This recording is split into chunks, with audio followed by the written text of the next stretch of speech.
Hello, and welcome to Jason Cabin's Experience. I'm your host, Jason Cabinets. Our guest today is Evie Smith. Evie, thanks for being here today. Thank you for having me here, Jason. Hi, everybody. So, Evie, first a softball question. You have a lot of stuff going on, right? And we'll get into that later, but what do you do for fun? Well, that's a very tough question to ask a last 5, 6 years as a PhD student. So, not so much fun, right? Not much fun you can do. But I try. Hiking is really great here in Seattle. Yeah. I try to hike as much as I can. Um, Something on the water, whale watching. I even tried a little bit sailing, but of course the boom keeps hitting my head. Uh-huh. I totally understood why it's called the boom. So it's like, okay, that's hurting my working instrument here. So So, not much fun. That's the life of a PhD student. research is really fun. So Yeah. that's thank you. So, you just recently got your PhD, right? Uh, so I recently got my first job, Okay. and usually you get that before you finish because Okay. they don't want you to have the little gap where you're Oh, okay. graduated with PhD but have no job. So I will So, hopefully will get my PhD finished up in a few months. so why decide to get a PhD? Because most people, that's like the myth out there. You get a PhD, that means you either have to do straight academia or like you're unemployable because you're too smart, right? No one wants to hire you because you're too smart, right? You're overqualified. Yes, yes. Well, yeah. So I mean, I really think that people who got PhDs are very a little bit obsessed with the subjects they are interested in. So, for example, I really enjoy marketing. Really need to find out why people do that. Why people act this way. Does this color really make them feel a certain way versus the other? I just really need to know. So, So how? Oh, this might be a fair question to ask since you haven't got your PhD yet.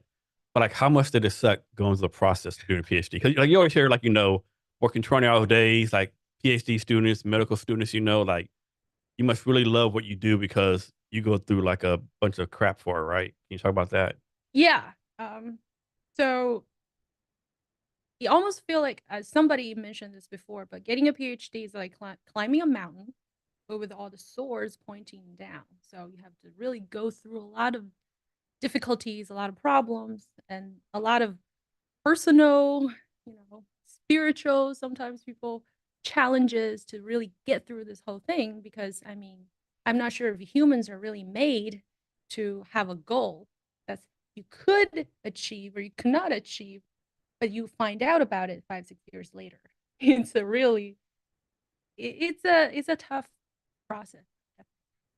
So why did you not quit? What gave you the perseverance or drive to say, man, this is too hard. I can go make $150,000 somewhere doing something right. This is insanity. Yes. So a lot of people did leave, right? They figured out this is not really for them. Some people figured I can just go to the industry and make a buttload of money. Uh, I think the people who are like me, who stuck with this, it's not saying obsession, but maybe at least stubbornness. I'm just gonna get this done. I need to see this through. I want to get this done, and I think it's a personality thing too. I really enjoy research. It's really fun for me. Every day I wake up, I think about, oh, I'm gonna figure this math model out, see what happens. It's really fun. So, And what's your PhD going to be in? game theory. Game theory? So I use mathematical modeling to analyze the strategic interactions of firms Okay. in terms of like marketing decisions. Okay. So mostly marketing implications of So you're not talking about AI Xbox. You're not generative. talking about Xbox games and like I mean, World of Warcraft. technically, I mean, games are set up Yeah. based on a lot When I of first game saw theory. game theory, like, man, this can't be like video game theory. Exactly. But it's can be more fun than that. Yeah. Yeah. So what's something you learned during the research that surprised you that you were not expecting to learn? I guess what surprised me was really how a lot of companies conduct research and they're not doing it quite right. That's what surprised me the most. Because in academia, you found all these theories, all those fundamental discoveries, but it's not used as much in industry, which is kind of surprising, right? You have people out there claiming, oh, 80% of people who use this really like it. But consumers don't really realize, you have lies, damn lies, and statistics. Come on, we need to really. I've heard that before. Yeah. Yes, exactly. Yeah. Let's talk about some of the sacrifice you had to make during the PC process. Like you had like obviously I'm thinking like less social time with friends. Like Unfortunately. like I don't know if you're single or married, you'd have to like delay like any relationships or anything like that, or Life choices. just talk about those choices you had to make. Yes, of course. So for a lot of PhD students, it is 5, 6 years of your life that you're dedicated most of your And energy, when you time. say 5, 6 years, you're not talking like 40 hours a week, weekends off, 30 days No. vacation. You talk about pretty much 24/7, 14 hours a day, 6 years, right? I mean, there is a Pretty really much, good right? joke on how you allocate your time, right? It's like, oh, getting a PhD, you have all the freedom in the world. As far as you get 15 hours a day of work, you can really allocate it any way you want. But yes, a lot of people have to delay a lot of life choices. And especially most people, when they get PhD, it's the time of their life that most things happen. You got your first job, or some people get married, get children. Is really you're seeing all your peers doing all this kind of life changing, having things happening around you, but you're doing this every day, the same thing, and you don't even know it's going to work at all in the end. So yeah, it's a sacrifice. Like how far in can you tell? Okay, suppose you're 2 years in, can you tell? You know what? I have a chance, or like I have no chance. There's a point in the time where people like kind of tell you, or professors or peers, like suppose a cohort, like I'm making this up, cohort 100 people, and every test you're like number 99, right? Is like do you like keep on going, or like how's that work? So, not too sure about other departments, but for marketing, usually they try to uh, tell you, give you an overall evaluation your second year, kind of get an idea of what it's like being in academia, what it's like doing research. But you don't really know until you actually get your job. So you don't know until the very end. So you might spend those all those years, and they're like, no, no go for you. I mean, yes. So That it would could suck so be. much. uh, That's the risk you have to take. Yeah. So that's what I'm saying. You really have to enjoy this. Otherwise, it's just too much of a burden. You have to be like super smart, genius level to get a PhD.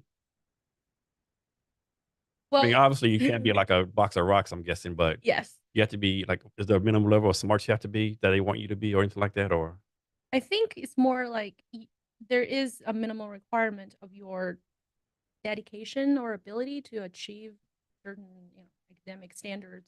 You have to take all the classes. You cannot fail them, or you cannot bad grades. But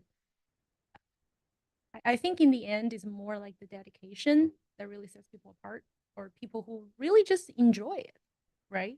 People enjoy talking about their research for hours. People enjoy go around the world and just spread the word of what they found. It's really that the passion and the dedication. Those two are, I think, the most important. can you start your PhD at one school and transfer and finish at another school? Very difficult. But I think I've heard one person I've heard Okay. has done that. All right. So let's suppose there's people out there and they're trying to figure out if they want to get their PhD, right? Can you, I'm bringing this apart, like talk about the pros of getting a PhD, why they should do it, and then the cons, why they should not get a PhD. Sure. So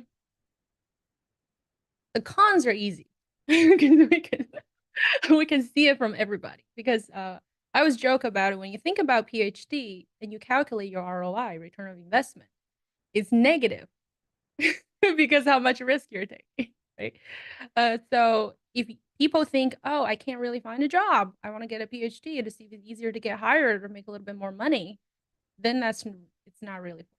But if you got somebody, it's like, oh, I have this dedication in me. I enjoy being a straight A student, or at least I really enjoy digging some question for years without knowing if I'm really gonna reach an answer. And I don't mind doing that, and I don't mind doing things 1,000 times, and they can really enjoy, being a researcher. The feeling of I'm, creating human knowledge. I'm being recognized on Google Scholar. If you enjoy that, that is for you. So I'm guessing like you want to get a PhD, we'll say like in physics. Mhm. You need some kind of background in physics, right? Like you just can't have like a math, just can't have a master's in English. Oh, I'm gonna get a PhD in physics. Like, how does that play in? Yes. So I think when I was applying for PhD, it was a little bit more, people have a little bit more freedom, right? I mean, for me, I was a business undergrad. So for me, to get into a business PhD, it makes sense. But I've heard people from psychology, different areas that has related transferable skills or transferable knowledge that get into some PhD. But nowadays it's crazy. There are some students out there applying, already working on publications, already have their masters, and a lot of our PhD students in our program already have a previous PhD. So it's getting harder and harder. So do they like you're gonna start your first teaching job soon, right? Well, March 25th. About 25th. During the PhD process, any process, does anyone teach you how to be a teacher, or that's something you just got to pick up on your own? I think it depends on the program. Okay. Some programs are more focusing on the teaching. Some programs are just like my program, focus more on the research side, but they want to make sure that you're not totally unprepared. So we take classes, we have training, but for a, let's say, tenure track for professor, the research is really the thing Okay. that counts toward your, I guess, your tenure. So And is it a big difference between, this is a bad example, between being a professor at Harvard versus, North Dakota Institute Technical College, does that really matter? so I think there are differences. For example, you brought up a really great example because I heard that Harvard has a lot of expectations from professors in terms of teaching. People have to do a lot of preparations for their classes, and also I believe it's more different perhaps from other departments or other schools, but for business, we don't apply for grants or funding and things like that. So it's slightly less different. Um, yeah, so it's hard to say. Okay. So can you speak into the class you're gonna start teaching on March 25th? Like, what is it gonna be, freshmen, sophomores? Like, It's going to be undergraduate marketing concept. That was a fundamental class here at UW. So, okay. And is that gonna be, it's been like 100 students in the class, 50 students? Any idea? well, right now, 34 students have registered, Okay. but the class is set out to be 80 maximum. We'll Um, see. and when they like go online, try to fill class, does this say like, Evie Smith, first time teaching, or anything like that? All right, I mean, she's the first time professor. Let's go take advantage of her, right? This should be pretty easy first time. Well, I wouldn't say it's pretty easy for the first time because, I mean, for us, we've been in school forever, Yeah. and a lot So, of so you're gonna be like, I suffer for 6 years. It's your turn to suffer. well, it's now gonna make them suffer, but I'm very familiar. And also Uh, we TA, yeah. we teaching assistants, so we're very familiar with how to teach a class by now, hopefully. So what are you gonna expect from your students? Well, hopefully the students will have a really great time because at least for me, when I took my marketing class, that's the most fun. Because if you think about it, all the classes in a business school, accounting, finance, not everybody will be an accountant, CPA, or anybody will be a, exchange trader, but everybody's a consumer. Everybody's awesome. Everybody's seen advertisement. So it's the most relatable class and it's really most fun. So you get to see a little bit behind the curtain and then see what the businesses are doing, well, to trick you. So suppose there's a student in your class, right? What can that student do to impress you? What can a student do to impress me? Wow. Well, Like maybe he's at a 69.5. He needs like point 0.5 to get to a C. I mean, pretty much I respect honest work. So people who are, work hard, do the things, don't just come last minute. Oh, I totally forgot. The dog ate my homework. Oh, my mom was here. So I went out and had fun. Well, as far as people do honest work, and if I think what would impress me probably is they take an interest in marketing. If they actually, go out there and found something interesting, or they can really utilize the class or my teaching to help them to build their career. I think that would be very. So how do you like determine the difference between like a A to B student, a C student, or even like a A to A plus student, right? How do you determine that? I mean, of course, those grades, but sometimes grades don't tell the whole story. Yeah, that's why I believe a lot of businesses will actually ask the professor which student you recommend. Because there are students who just hit the mark, want to, let's say, a cost minimization problem that they do. I just want to do the bare minimum, get the grades. But there are people who really enjoy the content, and then there is a connection. They realize, hey, I enjoy marketing. Maybe I'll become a marketing person. A lot of times you can tell. Yeah, I mean, on one hand, like I'm very competitive, so I try to get my best grades in school, right? I'm very Mhm. competitive. Then again, what's that saying? C's get degrees. So depends what your mindset is, I guess. Yeah. So I mean, if you're not trying to get like you're getting a bachelor's degree, you're not really trying to be a doctor or lawyer or like going to get an MBA at Harvard. Like, what does it really matter? Unless you're yeah, just competitive. I mean, competitive is not a bad thing. Yeah, I mean, I think it's a very good thing. Yes, it is. Well, I'm trying to be a little bit more holistic in Mhm. terms of students' effort. I don't want to be like, you're didn't do this exact same Yeah. thing. I will try to a little bit more. Yeah, I mean, this is a bad example. You have two students. One is student like, and one student is like, the son of a millionaire. He's going to get his daddy's company in 6 years. But another student is like, second generation immigrant, and he has to get a good grade, get a good job to take care of his family, right? So obviously, two different mindsets, right? Yeah, exactly.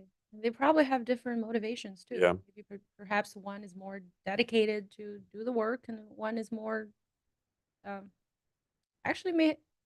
Now I'm thinking about it. The first one may have more responsibilities. yeah. I mean, yeah. I Yeah, mean, he can take over his daddy's company or mommy's company, or the case may be, right? but he's gonna also, let's assume it's a he, Yeah, gonna impact a lot of people. yeah.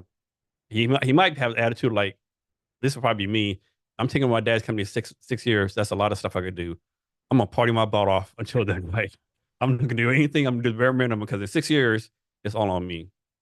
Well, if they're set out to get a C, then they get a C. Then Yeah, nice. So I know recently. I don't think this when I was coming going to college. How prevalent is like this called a professor grades, where like students grade you or give you like a Yelp of professors? Is that really? oh yeah, I or you mean, can rate my professors. yeah, is that really a big deal? Like, do professors get like hired, fired, raises off that kind of stuff? To me, I think it's kind of unfair if that plays any kind of impact. Well, first of all, I think there's difference between a research focused professor and a teaching focused professor. For research professors, you have a lot more responsibilities in terms of research. So I don't think is as elastic as teaching. And then second of all, if you think about Yelp reviews, just like any consumer reviews, you usually get extreme. Yeah, So people will reasonably see, okay, of course, it's the angry people all the time, and only angry. A lot of times, only angry people would review. So compared to across all the other professors, or compared to your previous teaching, did you mess up? But if it's just people are angry, oh, I should have get a higher grade. People complain all the time. yeah. So, what's your personal professional goal with your first class? Is it to like make sure everyone graduates? Is like to be the best like professor in the history of UW? Is it like Is it like what's your goal? uh, well, so I think for me personally, I just want to help the students with my experience and my knowledge in terms of their future. Because I know sometimes, at least when I was in school, one or two professors can really make a difference. They can help you out with something you don't know, or really point you or show you something that you had no idea of. So for me, a success would just be, maybe 10, 20 years later, somebody will come back and be like, your class actually helped me in this, or even the smallest things. So, what's your definition of knowledge? That is a very big question. Well, so far in academia, the definition of knowledge is, we call it APUB, which is the top tier publication journals. So if you can publish in those top journals, you're peer reviewed, people accept it, and you present it, and that's considered the best knowledge, right? That's what counts for our career. So I think, but a lot of people realize that failures should also count because we have way more failures than success.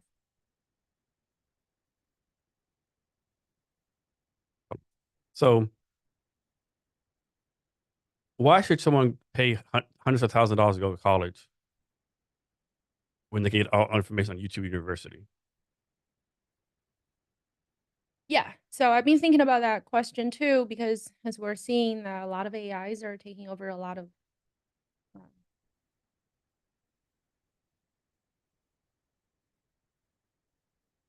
can we continue? Yeah, yeah, keep on Okay, going. so sure. Um, I think a lot of times the people, so the professors, the people around you, the companies that have relationships with the university, that's something that YouTube cannot provide. So a lot of skills, especially coding here in Seattle, coders don't need a college degree. Coders can start in their mom's basement and become the best coder in the world. They can learn, do a lot of self-learning, but going to college is more this holistic view, how to think about a question, logically. How do you not get tricked by all these different companies or those campaigns out there? How do you protect your brain? And how do you become a rational thinker? And how do you interact with people around you? So I think that will not go away. So obviously, I'm not asking you to represent all the college academia and all that kind of stuff, but what, from your point of view, what is the purpose of college? Is it like to help people find the best job possible, teach them how to think, like teach them how to socialize with different demographic groups? Like, I mean, Mhm. everyone sees the stats, right? Since I'm making this up, of course, since 1970, college costs has increased by 10,000 million percent. Wages only increased by 5%. I don't think college will ever like supposed to help you find a job. To me, it's more like help you think and meet different people, right? But what's your point of view on what college is supposed to be for? Sure. I mean, I agree with your point. So, college should not be seen as a simple means to get a job. Because if you want to get a job, internships or trade schools or more skill based educational organizations could be better. Uh, a university is more a place for you to, I guess, learn, how to think, how to see things from different angles. How do you interact with people? How do you learn from different people, your peers, right? Put people in groups, and it's more to create people who are more holistic and understand things from all kinds of different angles. So it's a little harder for companies or organizations to trick them later on. So you're gonna have like hopefully you have 80 students, right? And is a class like twice a week? Or how does that work out? For this class is twice a week. Okay. What time is it gonna be? What time? Yeah. I believe In the morning time sometime. 1:30. 1:30. Okay. Yeah. Okay. That's a good class time. That's a good class time, yeah. Um, so I mean, obviously I don't think you tell me all the details of the class, but like are they have to do like some kind of research project, like I'm guessing they take midterm exams, final exams, like projects, like Well, teaching is but I mean it's just like mhm. how much time do you have to plan the stuff? You do like a lesson plan for the whole quarter and someone has to approve it, or just say hey, or you get to do what you can do with the left and right limits. So for this kind of fundamental classes, we usually have a lot of previous people have taught it, so there are existing Okay. So teaching it's like a materials helping rinse and you. repeat kind of thing. Yeah, and it's not that tied to your research, but my new position at University of Kentucky, that's actually more related to what I do because that's more mathematical, more research and analytics. Can you talk about how competitive it was, or maybe it was not competitive to get the new job at University of Kentucky? Well, it was, yeah, so we call it the job market. We don't have that many jobs. So all the jobs were actually posted on a Google Sheet. Yes. You're kidding. There's no way. Yes, there's a So Google PhD Sheet. level jobs on a Google Sheets. That's how few jobs are. That's insane. So I applied to almost every research position, and I believe that's about 50, 60. How many interviews did you get?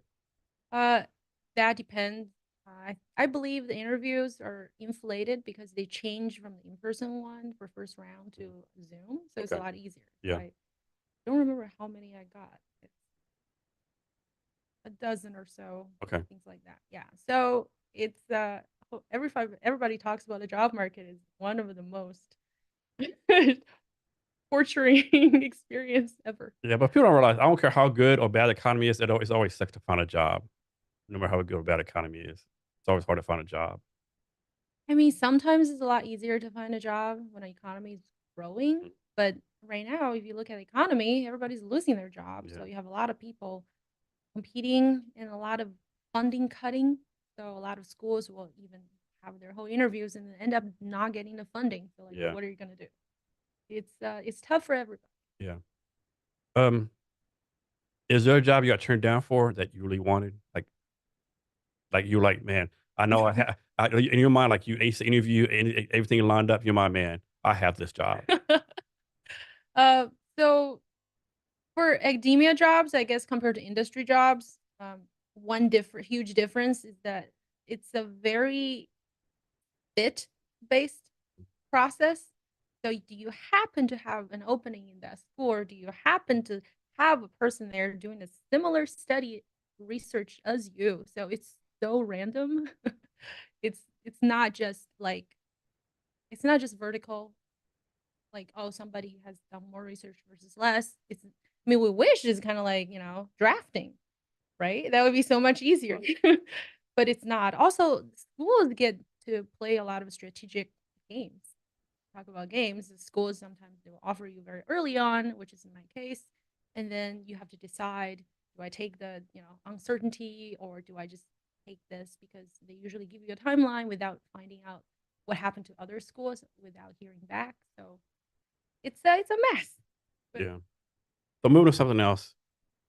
Talk about your time as a data ambassador I think it's USA for UNHCR. oh yes, that's one of the. When was that? Like, was that pretty recent? It's been a while ago. Oh, that's a while. Okay. Can you talk about that a little bit? Sure. So, several organizations, I believe, Data Kind and the Gates Melinda Foundation, they got together. They have coders or data scientists volunteer their time to solve a lot of problems. So that's one of them. It's actually a really interesting way of donating your expertise than just money or time. I thought it was really nice. And how long did you did you do that for? Oh, so that was just one event. One event? Okay. All right. And what did you get out of it? I guess just to I mean, I encourage people to do that more than other kind of donation because you can actually donate your expertise and find out if you like this line of work or if what you can help with, and it's really fun. And you did kind of the same thing for the Bill and Melinda Gates Foundation? That's together. It's together. Oh, okay. Together, yeah. And was it a competitive process to even like be able to do this? Like, did you have to apply for this opportunity? So yeah, so you apply I would think so, yeah. and then they assign you different tasks based on your background Yeah. expertise.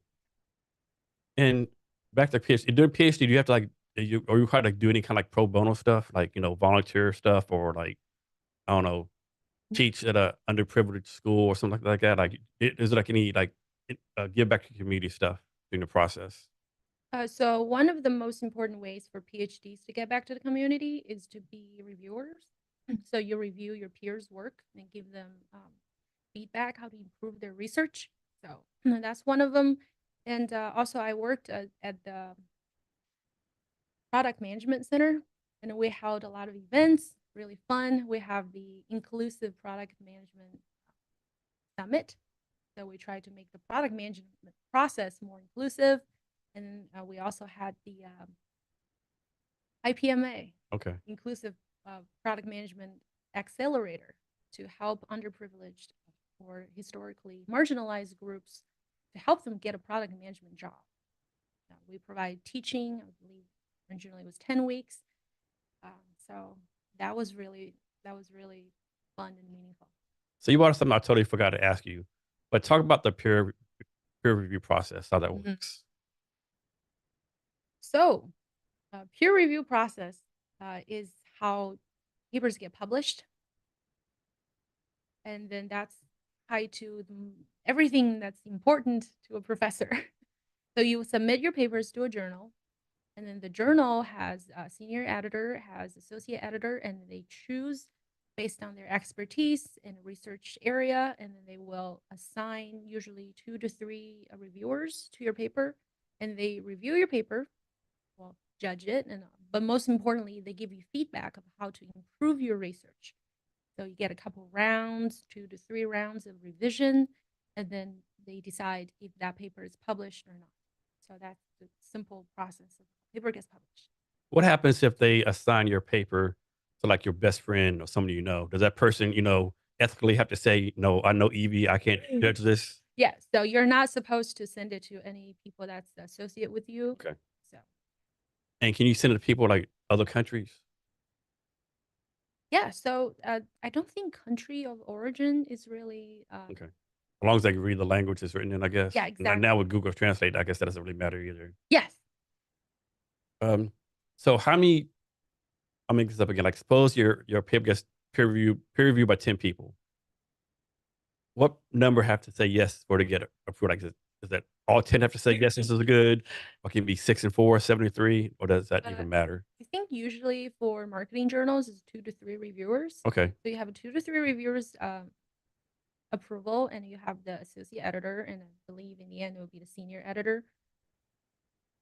Well, these peer reviewers, it's not like they're getting paid, right? This is part, Yeah, this is it's part of this is the giving back yeah, the part. giving back It's part. all free. Okay. When I review, I spend 12 days just finding out all kinds of different literature, verify things I give back. So it's a lot of work. Is there some that are out there showing like, like pose, I'll make this up again, like pose there's 100 people have peer reviewed marketing stuff. Does there show, John Brown has reviewed 10,000. Mary Jane reviewed 850, right? There's something like showing like how many peer reviews each person has done. That I'm not too sure, but you can definitely decide how much effort you want to put in as a reviewer, and then definitely more experienced reviewers. A lot of times later on, they become editors. Cool. And how many have you done so far? Well, probably as a PhD candidate, I've done 3. 3? Okay. Nice. And of those 3, did you learn anything or like, were you like kind of shocked, man, I can't believe they're doing this? Or like pretty much, okay, I've seen this before. This is good. Well, it all varies, right? Like some people have really good method, or some people have a very interesting idea. So those are all the things you can learn, and then you can see how other people write out, and but some also you can try to help them how to improve this. Oh, I've seen some other people have done it. Maybe And so they missed so one. the person who's gave you the paper, right? We have a very small community. Okay, so I you mean, pretty much usually know. people try to. It's all anonymous, but you kind of have You an kind of know. idea, You kind of know the writing style or whether researching. more like the research area. But a Okay. lot of most of it, you don't Okay. really know. Okay. You don't really know the people personally, because if you do, then usually you tell people, "Oh, I actually know this Okay. person." Or Okay. avoid. So will this be ethical to do? Like, suppose you're reviewing a paper from John Brown somewhere. Mm-hmm. You're like, man, this John Brown, like, this is some off the wall stuff right here, right? This is insane. Like, if he publishes this, people are going to think he needs a mental institution. You're like, okay, let me professionally tell this guy, hey, I don't know what you're trying to do here, but from my point of view, they might take a PhD away from you if you publish this right. So I believe, well, I only review 3, not that Uh experienced huh. yet, but I would say You know it's usually coming. You know it's coming. You know it's coming. the SC and AEs usually they they look at the paper, they only assign you hopefully to Yeah. the ones that's more reasonable, not like totally just out there ridiculous. So. Is there like a publication with all these peer reviews on? Like, you can go to the peer review magazine and look at all the peer reviews from like the year 2022 or something. The reviews. So usually the reviews are private. Oh, are they So okay? yeah, only share Oh, with they're the not public. authors. Okay, Yeah. I thought they'd be public, honestly. That would be fun, isn't it? All the reviews would be also public, so you know the whole process. You can Yeah. see who is mean and who is nice. Actually, I thought it was, the transparency, scientific, all that kind of stuff. Hmm. Okay, I mean that makes sense. But right now it's private, Okay. so I mean, I can see the what's private message, too. yeah, the message is only to the author, because you Yeah. don't want to publicly people like this sucks, or this this is not good enough. Yeah. Okay. That makes sense. I can see both ways. Hmm. So you did marketing. Why you kind of talked about this already, but why marketing specifically? Why not, like, I don't know, Finance. finance, business ethics, or Yeah.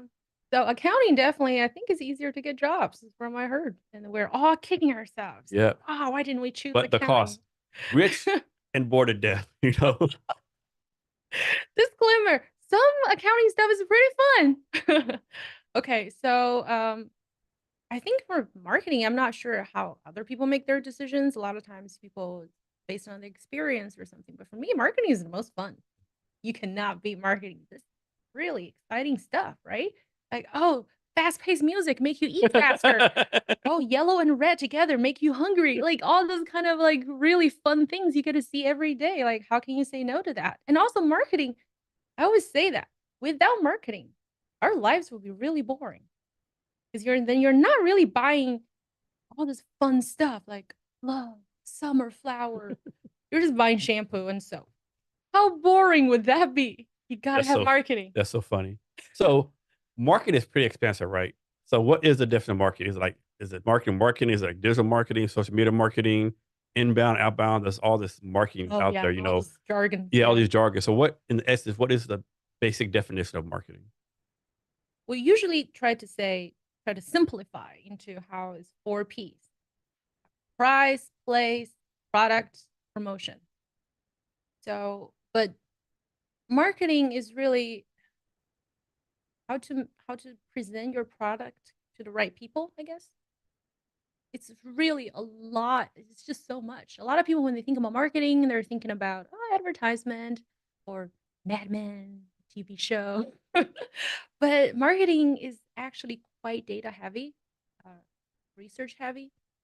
A lot of times people do so much research before they even start the product because it's supposed to meet certain demand. You're supposed to find out who would like it. So there's just this vast iceberg underneath this tiny little thing people actually get to see every day. That's marketing. It's quite fascinating. Can marketing influence someone to buy something they will probably not buy before? Like, suppose Mhm. someone's a single guy. I'm guessing marketing can't influence them to buy diapers, right? I mean, I see. So how much you can really bend a person to buy some products? yeah, that might never. Of course, if you're a single guy, you probably have nieces or cousins or something with kids. Mhm. So maybe that's a bad example, right? But like, But here you go. yeah, You just said it. It's never just to say this person will never buy your product. This is always ways. yeah, You wanna you want if you're a single guy, you're invited to a say baby shower. You want to seem more, warm and yeah, connecting to your friends and then yeah. bring something that the couple would actually need, right? So that's the reason for a single guy to buy something. Always you can always find some ways. And I'm sure you're gonna teach that to your people on March 25th. Oh yes, hopefully my students will be the best marketers and sell everything they. Can you talk about like how a business should target a demographic customer? Like how they go about doing that? I think a lot of startups, especially, they waste tons of money like targeting the wrong ICP, so to speak, or not even knowing the ICP. Yeah, exactly. So the problem we're seeing for startups is that they a lot of times they're not familiar with the whole marketing process because a lot of startups we know, at least my friends, are tech heavy. They're focusing on the product, but a lot of times is what we teach in product management. You're supposed to do a lot of marketing research before you even start a product, because how do you know somebody would need it? What kind of changes do you need? And when you make the product, who should you sell, right? A lot of times when people come up with a really good idea, I want to make this app, they always think, oh, I want to sell it to consumers. But like most people don't realize enterprise. You should start thinking about enterprise because according to the statistics, those are the people who look into this kind of technology. So I mean, I think startup people should take marketing classes just to get some fundamentals of how do you even deal with a product. No, you're right. Cause like in my experience in startups, either there's two parts. One part is like you said, product. And they Mhm. build a great product. It's fucking fantastic. Then go outside, like no one knows who they Nobody are. needs it. No one knows who they are. Yes, Like, who are you? Like, I'm not buying something I don't know. Like they have exactly. no one social media. And it's like they build something for a problem they have. Yeah. Just So because you have you're a supposed problem. to build a product to solve a problem. Like there's supposed to be a gap you need to find Yep. that this person. versus what this person wants to achieve. Yes, If there's no gap, no matter how perfect your product is, this person's not exactly. going to buy it. No. And the other side, I've seen people like market, but have no tech at all. So have all these like wait lists and potential customers. And they're like, well, I have this diagram on this piece of paper, you know? So can you talk about how like startup founders can kind of find a better balance between the product and marketing? Because most of them, like all the most 99% of them get it wrong, right? Very few like able to link them together at the same time. Yes, of course. So I believe the gap that you're mentioning of people's skills and mismatch with how to have a successful product is why product management is getting really popular right now. So what we're seeing is that you have people who are really great at sales. They go out, they have a nice team, they have good connections, and you have people who are really good at some tech. Oh, I discovered this new thing. I started this whole, it was a cool idea, right? I have this new app, I'm doing this thing. So they're really missing the marketing piece because marketing is not sales. Marketing is not just product development. Marketing is the one, it's this thing to bridge the gap between what a person really need, what they were trying to achieve, but the current products cannot. So how to find this gap is what marketing really is. So what's so is there a difference between product manager and product marketing? So, well, some people would definitely disagree with me because I'm basically saying product management is part of marketing, but I truly believe so. Because marketing is about the research to find about your consumers, but product management is link that a little bit more to product development. So, before you start a product, when you have an idea, we have a lot of simple tests for you to, without even build the prototype, just to find out if this idea works, if you can find the market, who are you, who are the potential consumers who will, use your product, and how do you get back to your developing stage and like, oh, this is what people really needed. So from your point of view, let's suppose someone's starting a startup, right? Become kind of some kind of tech product, right? Mhm. And suppose there's normally like three co-founders, right? Suppose there's three co-founders. So we won't count those first three as employees, right? But who should the first five employees be? Can you break that down? Like should be like three developers, a marketer person, a design. Like if you're starting your own startup, who would be Mhm. first? And money was no object, like Yeah, sure. you had funding, right? You could Yeah, actually you afford these have people. funding. Yet you could pay the people like And labor you market have rate. kind of a product already going Yeah. on. Who would be your first five hires? Um, well, if you're asking me, of course I'm gonna say marketer, Mhm. right? A marketing person, but Oh, not advertisement or sales. okay. What Marketing would person. that be your like number one person, number four That would be person, the number one person number one person? Okay. because that's how I can find the potential of my product. So we're assuming the first three, one is going to be a tech co-founder. Yeah, We're they saying, yeah, already usually tech, yeah. perhaps some venture capital Mm. people, or yeah. Actually, from what I see, usually the starting people are all tech people. They Yeah. got together, got a great product and some nice idea, And then right? crickets. And then, yeah, well, that's why you see a lot of startups, they sell their products to companies because the companies have marketing people know how to really Yeah. use them. Because do you ever go to these pitch competitions here in Seattle? Yes, I do. I've been to some, like I go a lot. I pitch to some, right? Like New Tech Northwest is good, Founders Live, some other one. And you'll see somebody pitch like, man, like, what are they saying, right? Like what are they doing, right? Yeah, The and a lot of product tech makes no sense. But they're exactly. they're like, this is gonna save the world. Like, from what? I know. Oh, I don't know if you watch the show Silicon Valley. Yeah. But Yeah. they have a lot of everybody pitches the same way. Yeah. We're FOMO, something, something. We're Yeah. gonna make the world a better place. Yeah.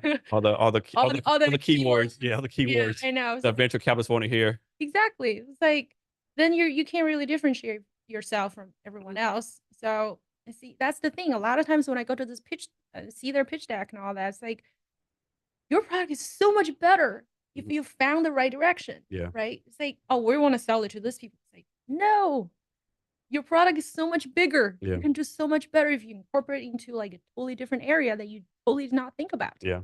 And then they narrow themselves to this what they're familiar with. And then they just good products die. It's really sad. A lot. And what people don't realize, like you can have the perfect product, perfect team, your project's Yeah, still gonna fail. There's so exactly. much luck to it, so much other stuff. Yes. So to me, that's the lack of marketing power. So Right. I So really think that marking number one, two through five. two. I mean, we're in America, so Yeah. law related or regulation Mm. related, especially you deal with consumer data or any data at all, you need a security person to make sure that you're compliant. Like a cybersecurity expert or something? Yeah, Okay. or at least if you're, I mean, you were talking about tech, Yeah. because I'm seeing a lot of problems right now with the new, GDPR, CCPA, all that kind of things, and people are not careful with their data, how to handle that. So I think that's pretty important Okay. because I think that's a person between, I guess, security and legal. Mhm. And you must have a salesperson Yeah. to do the really unwanted work. Go Yeah. No drink one with the wants to do client. that. Yeah, Yeah. no one wants to do that. And they But always talk about, you hear it's like, you do founder sales that you have like a million AR, but man, like who wants to do that, right? oh my goodness, this is really, really hard. Salespeople, yeah, And like if you're a founder who has time, like, send emails out or yes. pick up the phone, like think the status, every 100 calls you do, you only get 3 answers, Hmm. I mean, that's a time suck, right? Who has to, but then they say, don't give it to someone, I don't know. Yeah. I mean, I really find that salespeople, it has to be a personality. Oh Like, yeah. you have to have that personality to be able to do And you this have to kind be in of the work. right mood too. You can't have you can't wake up in the morning, have a fender bender, your wife yell at you, and then start making calls. I won't do so well. Yeah, exactly. And I mean, a lot of times also a technical salesperson too will be really ideal. They Yeah. know the tech side, at least the jargons and words of it, and then they have the personality Yeah. to handle all this annoying things you have to deal with. I guess next person would be someone that's familiar with how funding works. Okay. That's important. Yes. So, what kind of venture capital you should go with? How do you use your funding? How do you, maybe limit uh, your valuation and perhaps show a little bit more growth because a lot of startups they get a lot of money and they don't show growth. But Yeah. if you, there could be other ways.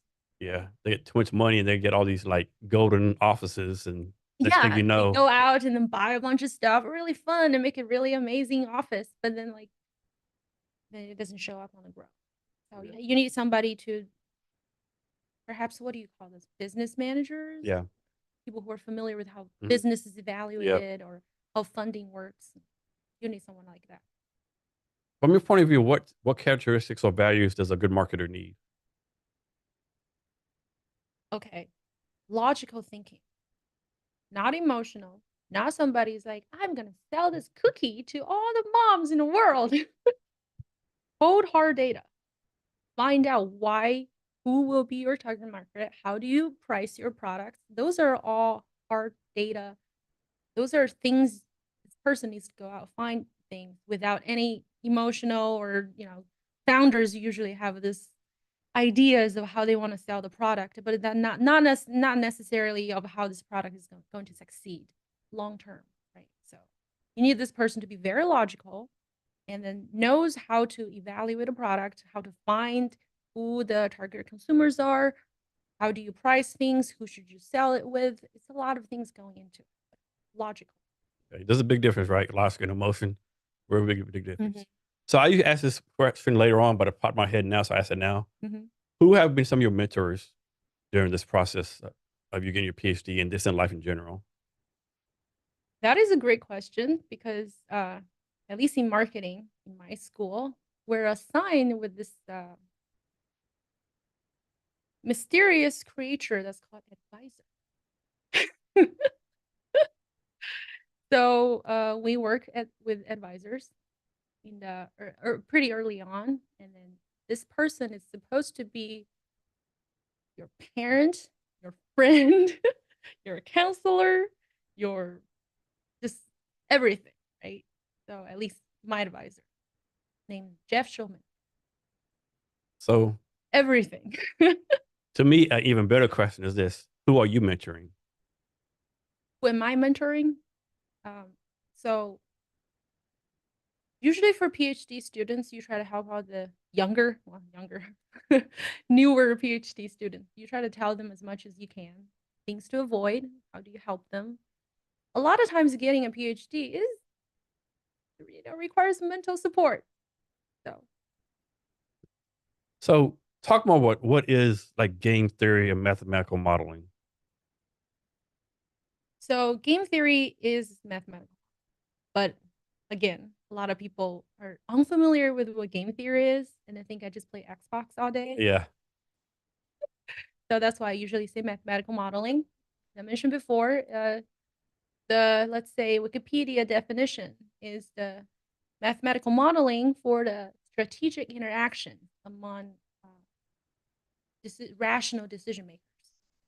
So if company A does this, what competitor at company B does something different, and then what company A do things differently, anticipating company B's actions. So it's kind of like playing chess. How do people interact? Are you familiar with decision trees? Yeah. Yeah, exactly. So decision tree is a tree that's on a single player. If I do this, things could go this way, go that way. Where a game tree is just with multiple players. How do they interact with each other? Okay.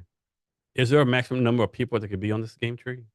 You can have a lot of people Is on it- the tree. Yeah. okay. And obviously, like more people on the tree, the more complicated it gets and all that kind of stuff. It could be. Okay. Depends on their decision or information, what kind of information they have. So. Can you play around like like is the different models like one model like if someone says yes, it goes like these models. They say no, it goes to different models. Like I'm guessing it's like limited, unlimited like models that can be I made, have right? a lot of games. Yeah, I have a lot of different games. There's some really cute names too. I think people are most familiar with the prisoner's dilemma. Uh-huh. Right? Which one is that? So prisoner's dilemma is that you have two prisoners. Their decisions are if I confess or I don't confess. And then their punishment will be different, right? Because if one person confess, the other person does not, then this person, didn't rat people out, Yeah. will really get heavy punishment. Okay. Yeah. So and then And then you're trying to decide what other person's yeah, gonna say. exactly. What would really happen? Yeah, there's a game show about that. I can't remember what it's called. It's something along. It wasn't like that. It was like some kind of same premise. Yeah. You're trying to think: is this a good person, bad person? No. Yeah. Yeah. So game theory, a lot of people don't realize is anytime you have more than one, even including one player, but anytime you have any interaction, you can use game theory. You can use game theory in business negotiation. So game theory, is it better to base it purely on logic or emotion combination? So you do incorporate people's reactions, emotions, right? That's what we call utility function. Because whether you like it or not, it's actually incorporated Yeah. into the math. All right, we're gonna go down a rabbit hole real fast. Okay. Let's suppose you're playing this game theory, doing decision tree, and it's a human, someone's a PhD, versus an AI. Okay. Who's winning, or who's losing, or it's like that's not, or is that not a fair question to ask? Okay, I see what you mean. So you're saying that both those AI and human are solving a game theory Yeah, problem? yeah, it's solving the same problem. I wish AI could solve game theory Yeah, problems. It was so I don't have to do all this math myself anymore. But yeah, unfortunately, I even tried. I tried yeah. really hard to see if an AI can come up with models. Mhm. So it's not there yet, Not there yet, but it will be there pretty soon, though, right? probably. Don't think so. Well, I personally don't think AIs are that intelligent yet. Yeah, They're you said, very good automation. but you said yet. Yet, yeah, we'll see. Well, I have hopes for neural networks, Uh huh. quantum computers as well. We'll see what comes out next. So I read somewhere that some scientists think singularity is gonna happen in 2033. 2030. Yeah, And that's what would happen then? like AI like is like on its own, like pretty much like a living organism. That would be difficult, isn't it? They need energy. Yeah. I think You know what? that's what I really You know what? that's No one something- has ever said that before. Like Yeah. all these horror stories, AI is going to take over, Yeah. make us slaves. You're the first one to say something smart to say, yeah, just turn the power off. I mean, Like if you I mean, that's so fucking simple, right? I never thought about pour a that. cup of coffee on them. Yeah, just pull the plug, right? I mean, because they consume so much energy. People Mhm. have no idea all the stupid questions. Will John love me? Yeah, it's like ChatGPT. It burns so much yeah, energy. it And is our then, computing and power. then, unlike us, right? I get energy from eating burgers, chocolate, Mhm. whatever, banana, anything. Not computers. Yeah. You can't just dump an apple at it. Yeah. It runs. It needs this pure, modified, filtered energy. Yeah, That's the electricity. It's not that easy to get. Mhm. Even in the Matrix, yeah. they need us as batteries. Yeah, I never thought about that. That's a good point, though. So, I mean, that's why organic things, we have our advantages. Yeah. Man, that's a good point. Never thought about that. I never crossed my mind. I just pull the fucking power. Just pour coffee at them. Exactly right. Yes. Man, so back to the game theory is like what makes it I'm guessing to me it's like it'd be a fun exercise to do, right? Hmm. Just a fun, but I'm guessing like ethics playing a role in it. I'm guessing like you had two people, like one was like most ethical person in the world playing against someone who's like the most unethical person in the world. Deception is it's one of the I mean, because fundamental elements. if your ethics doesn't like doing that, quote unquote bad stuff, you would think that like you will lose versus someone who's like can just do whatever he wants to, right? Well, that's the thing. Game theory incorporates that. Mhm. We do look at people who are honest agent, who are going to use deception, and sometimes we even have uncertainties. You don't know if this person's going to lie or not. Yeah. But I have to say, P% times this person could lie, could not lie. Game theory can get very complex. It's really fun. And can you solve like political problems Yes, like definitely. okay, So but anytime you have interactions, that's why game theory is also used in war. mhm, How do you, if you, I do this, the other person will yeah. do this, and we'll anticipate each other's moves. It's kind of like playing chess. And like is game theory kind of like poker, where like you might bluff and do something you wouldn't really do? Yes, all incorporated. You can Okay. incorporate anything, human behavior, all these things you value. You may do one thing versus the other. It's all just it's analyzing and simplifying human behavior. And does like culture play anything with it? People from Texas might think different from someone from the country of Definitely, Georgia yes, versus someone from Uganda. yes. You definitely incorporate people's costs. But how do you incorporate that? So, for example, let's just say marketing, right? If I want to find those consumers, you and I are both competing for some consumers, and we call this thing horizontal differentiation. That some people would just prefer my product over yours, and then see, but then it could be more costly to buy my product than yours. Build my products. So it's all those little things. What's your cost? What's the uncertainty? What kind of consumers may like? Do they like this product? If I build a new feature, what's the probability of this person or this group of people would actually like this feature? It's all incorporated in game theory. So you can really solve anything. You can build a model for anything. I could be wrong, but it's like a game theory could go on forever and ever. Like, Yes. well, how do you decide? Okay, we've at the this is the point we need to stop, or is there such thing as a winner loser in game theory? Yes, there is definitely win or losing, but we assume people are rational, so they will choose whatever's better for them. And once you achieve equilibrium, which is neither party will deviate from this equilibrium, and that's the end of the game. If you can find one, then that's the end of the game. But I do see people. I believe there is a professor in University of Nevada has a whole map of how Cuba move and the U.S. move, and that game's still going on. Is it? It's because there's so many possibilities. What could one person do? Yeah. Things would change, right? The world changes. What one would do? What would the other react? Does anything like this is a crazy question? Does things like parallel universes and multiverses, anything like that come into effect? Like we're playing this game here on Earth, but Earth 2021 version 16.3. This would happen. I'll be more than happy to create a model to analyze the alternative universe or parallel universe. That would be really fun. That would be fun. That would be fun. I mean, that's what I'm saying. You can really, model for anything.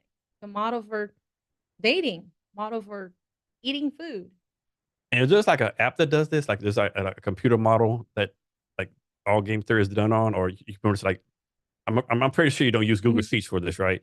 No. So like is it like a base model out there like everyone uses like to do game theory on? There are some fundamental models you can use Okay. from economics. Yeah. Okay. Yeah. Okay. But to build one, fortunately, only us Okay. right now. Okay. Nice.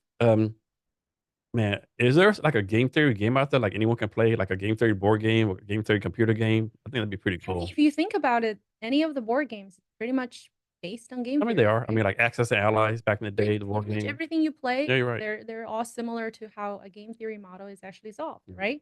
You think about if I move to this place versus the other place, what could the probabilities of the other person will Yeah. take this? So you're really thinking game theory when you're Yeah. playing those kind of games. One thing I don't people think about, or maybe they don't realize, like how we make millions of decisions each day that affect our life, right? We don't think about, it, Mhm. right? I mean, maybe You even, should. I mean, anything like, wake up in the morning, we'll say 5 in the morning, instead of waking up, you hit the snooze and get up at 5:10. It changes your day, right? All these little things, like, maybe as a younger kid, you were supposed to go on a vacation with your aunt or uncle, but they got laid off. So you had to stay at home. And because you stayed at home, you met, your best friend for life, right? If you would want the aunt and uncle would have met your best friend, right? See, that's actually a good example, Yeah. right? Because like if I decide, let's say, I should I go to the concert or should I go to a family vacation, and then you make decisions. If I choose this, and then my best friend would choose to come to the concert with Yep. me versus go with their family trip, It's, and then just it's all these things you can really actually yeah. model. It's like what's the probability if something goes Yeah. wrong with either decision? Yeah, I probably spent too much time thinking about that. For example, like, close out this interview was over. I said, hey, you want to go get a coffee? That's supposed to say yes, right? And we had a coffee for 30 minutes and you're on the highway, but then it caused you to be in a wreck because you left 30 minutes late because someone else had a bad day and they were driving too fast, right? Or if you left on time, maybe, you were speeding, you got a ticket, right? Hmm. There's all these like scenarios, right? Which is fucking Yeah. crazy. That's why game theory helps you make decisions. Should I go this way? Should I go that way? If I I, go that I, way, there's a I, risk of accident. I So could never what do should you game do? theory because I'd be like, they're 24/7. I'd be like an addict on that shit. You'll be calculating all the time before you leave out the room. Yeah, I'll be on there. Yeah, that's what happened. This happened. This. Exactly. And But then that you can actually model. Should I yeah, spend 2 hours trying to calculate my way, or should I just go out there and take the risk? now you're big time. You can afford to hire someone to do that for you. I wonder if there's a really crazy computer out there inputting all the changes in the Mhm. potential changes in the world can really predict, right? That would be So really nice. so here's another rabbit hole. This game theory modeling, does that prove or disprove in a simulation? A way in a Yeah, simulation. Well, then you have to define what a simulation is. I'm not smart enough to do that, so I'll let you do that. I mean, we could be in a simulation, Yeah, right? It's like yeah, when people die, just get unplugged and get yeah, back to the other real world. yeah. But how do you know you're not in? You can't prove it. I joke around like if we are a simulation, I need to find my controller to beat his ass because like he's not doing my life right. I know, right? Like, come on, controller. Well, what are you doing, controller? You're not doing your job right. Right. Could it also possibly like, is my existence just here to collect some data? Oh man, Right. yeah. And we're here like for such a short amount of time too, right? Oh, I mean, compared to elephants, yeah, but compared to bugs, I live forever. Yeah, I know. Yeah, multiverses, all kind of stuff's kind of intriguing, right? Simulations theory. Hmm. It's like I think it's all good, like to theorize about it, have a good time with it. End of the day, like we're here, even we're a simulation, it doesn't change anything, right? Yeah, if I don't know about it, then Yeah, it's reality for me. yeah, So actually, just don't think it's a simulation and live and have fun. Buy exactly. narcotics. Oh man, yeah. So man, this game theory stuff is it's pretty interesting. So basically, it's like a decision tree on steroids, so to speak. Yeah, with multiple players. Okay. It's really fun because once you put your mind through the darkness of game theory, Can you you just see things more can you clearly. just join like a random game theory going on? Like, Random game yeah, theory going on, yeah. just like, Like like a lot of people like they'll play like a World of Warcraft online. Just they randomly join a game. well, I You don't like know how many can you go somewhere online like, hey, they're doing let's do a game yeah, they're theory. doing a game theory on what happens if like China invades Russia. There are plenty of people who actually are doing that and getting But paid to do how that. would some random person join that? Was it possible? Or you have to join from the start? I'm not sure if you can do that, just That'd be so cool. joining. That'd be just so cool to do. But then, study game theory. Mhm. And then you can start Okay. building your model and see what kind of add players, add the sequence of the game, add information set, add their payoffs, and see what happens. What's the game theory you want to do? Like, what's the game theory you want to like start? Well, right now my dissertation is on AI fairness. Okay. So if firms choose to make their AI fair, what's really going to happen? But how do you define fair though? Oh, those are predefined. So They're if they predefined. want to make it, So you define it or someone else does? someone else did. Okay. So I say, because if I define it and then companies don't really use it, it's not very valuable. So I pick whatever's the most popular and I find out if company does that, who would do what, Okay. who is more likely, the people, consumers you try to protect, or the general consumers, who is it going to benefit, who may actually get hurt. So it's that kind of you play things And out. you're doing this game theory right now. Yes, I'm doing it right now. How many people are like doing it with you? Well, me and my advisor. So there's two. Don't you need more people? No, you don't. You don't. So is that like a competition between you advisors? Like, do you have a different sides? Like, is one like AI is going to be very fair, AI is going to be very unfair? So for that, Like, it's do you have to more. have a what's the word I'm thinking about? The hypothesis. You have to have a hypothesis. Yes, you have some hypothesis. Okay. And I use math to prove it. Okay. So who's going to win, you or your advisor? We're not playing against each other. He helps You just me. said everything's competition. So it's more like well, it's for dissertation. Yeah. You're more Yeah. independent. Yeah. So you Okay. make this whole thing your advisor and make sure that makes sense. Okay. So do you think you'll be able to prove that AI is going to be fair or unfair? Well, I would prove what would happen if Okay. firm does one thing versus the other. Okay. What do you think you're going to prove? What do you want to prove? Well, what I'm approving so far is that when firm decide to implement AI fairness policy algorithms, and I'll try to make my AI fair across different consumer groups. It depends on how many people prefer one. I'm thinking so. Okay, if we just talk about this, I can have the elevator, right? So I'm looking at companies who provide content to people. Think about YouTube, TikTok, those kind of places, and they try to match the content to your preference, right? The better they match what you like to watch, the more you watch. So, but it's systematically worse for certain groups versus the other. So that's already shown. And then it's not very fair, right? How is that it's constantly better for you than for me? So the firms can make a decision then, do I make it fair? Do I make it the same accuracy for different groups or do I not? So then I find out what would happen if they go ahead and did that.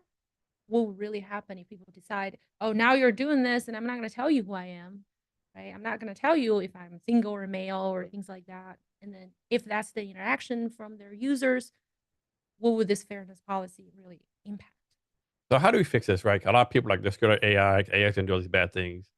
My thing is like, how do we make sure the people coding the AI are ethical, right? Because already, like in all these, there's a lot of HR recruiting apps coming up. They're being proven to be biased. Face recognition Yes. has been proven to be biased. Like to me, if the person coding is like clueless on the stuff, hasn't been trained or whatever, I mean, that might be a bad word, but like doesn't know how to like do the right thing, quote unquote. Maybe, I mean, they think they're doing the right thing, but they're not right. Like, how do you fix this? Because only, I'm guessing only so many people know how to code AI, right? It's not like a skill that everyone knows to do, right? So how do you like, I don't know. I think it's Solve something, the AI fairness issues. yeah, it's like, I don't Yeah. mean, Right now, it's extremely difficult, as my dissertation is showing you. Even if you're trying to make it good, because of interactions, it might have unknown consequences. But AI fairness is a really big problem right now because, as you mentioned, the thing is when people think about, oh, this person built an AI, it's never just one person. oh yeah. Random groups get fired, hired, Like vendors here and there. Like it's so yeah, many people. any tech product, Any tech product. like even like Facebook, the same developers started Facebook in 2000 whatever is not there anymore, Yeah. right? And especially with AI, right? A lot of like neural networks is all black box. Even if say I built it, I have no idea why the results came out this way. It's not like I can really pinpoint, oh, it's because this, weight is wrong, or I should do this. Like, no, you can't. And you think about the complexity of our LLMs right there, right? They have whole internet as their data. Like, how do you know which one is wrong? You can't.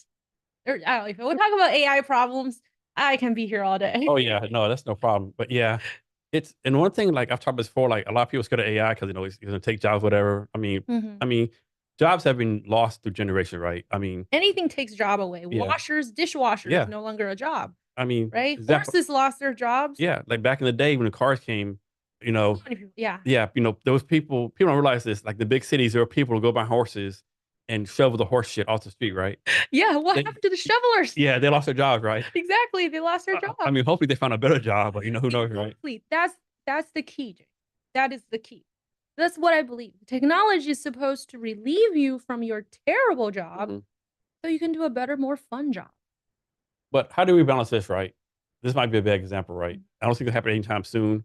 But I know for a while the big thing is like, anonymous semi trucks, right? They Mhm. can drive themselves. That's We, we fantastic. need, Who wants to be a truck driver? a lot of Are you in a people, car for 20 a hours? lot of people do.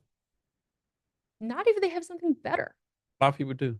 A lot. Sure. So let's suppose like, I think I'm making this up. I think I read the 250,000 truck drivers, right? Hmm. Like as a society, we're not ready for $250,000 people to lose their jobs, right? I So, know. It's the so speed that's yeah, really the the speed, that's problem. the speed. What do you do? Like, suppose a truck driver makes, I mean, they can make a lot of money, right? But Let's suppose just say make a 100K. 100K, yeah. But man, how do you replace 100K, right? And not only that, how do you replace, that's their job, that's their livelihood. Like, I'm a truck driver, I'm a Hmm. policeman, I'm this, right? A lot of Hmm. people, good or bad, their whole life is like based on what they do, right? And so Yes. how do you like, and like you said, tech's way up here, society is usually way down here, right? And how you close that gap, right? Well, I think any problem in the society when you look at this large scale is really the speed. Hmm. You cannot change things too fast Yeah. for a country or for a society because if you move things too fast and then you break a lot of things. Hmm.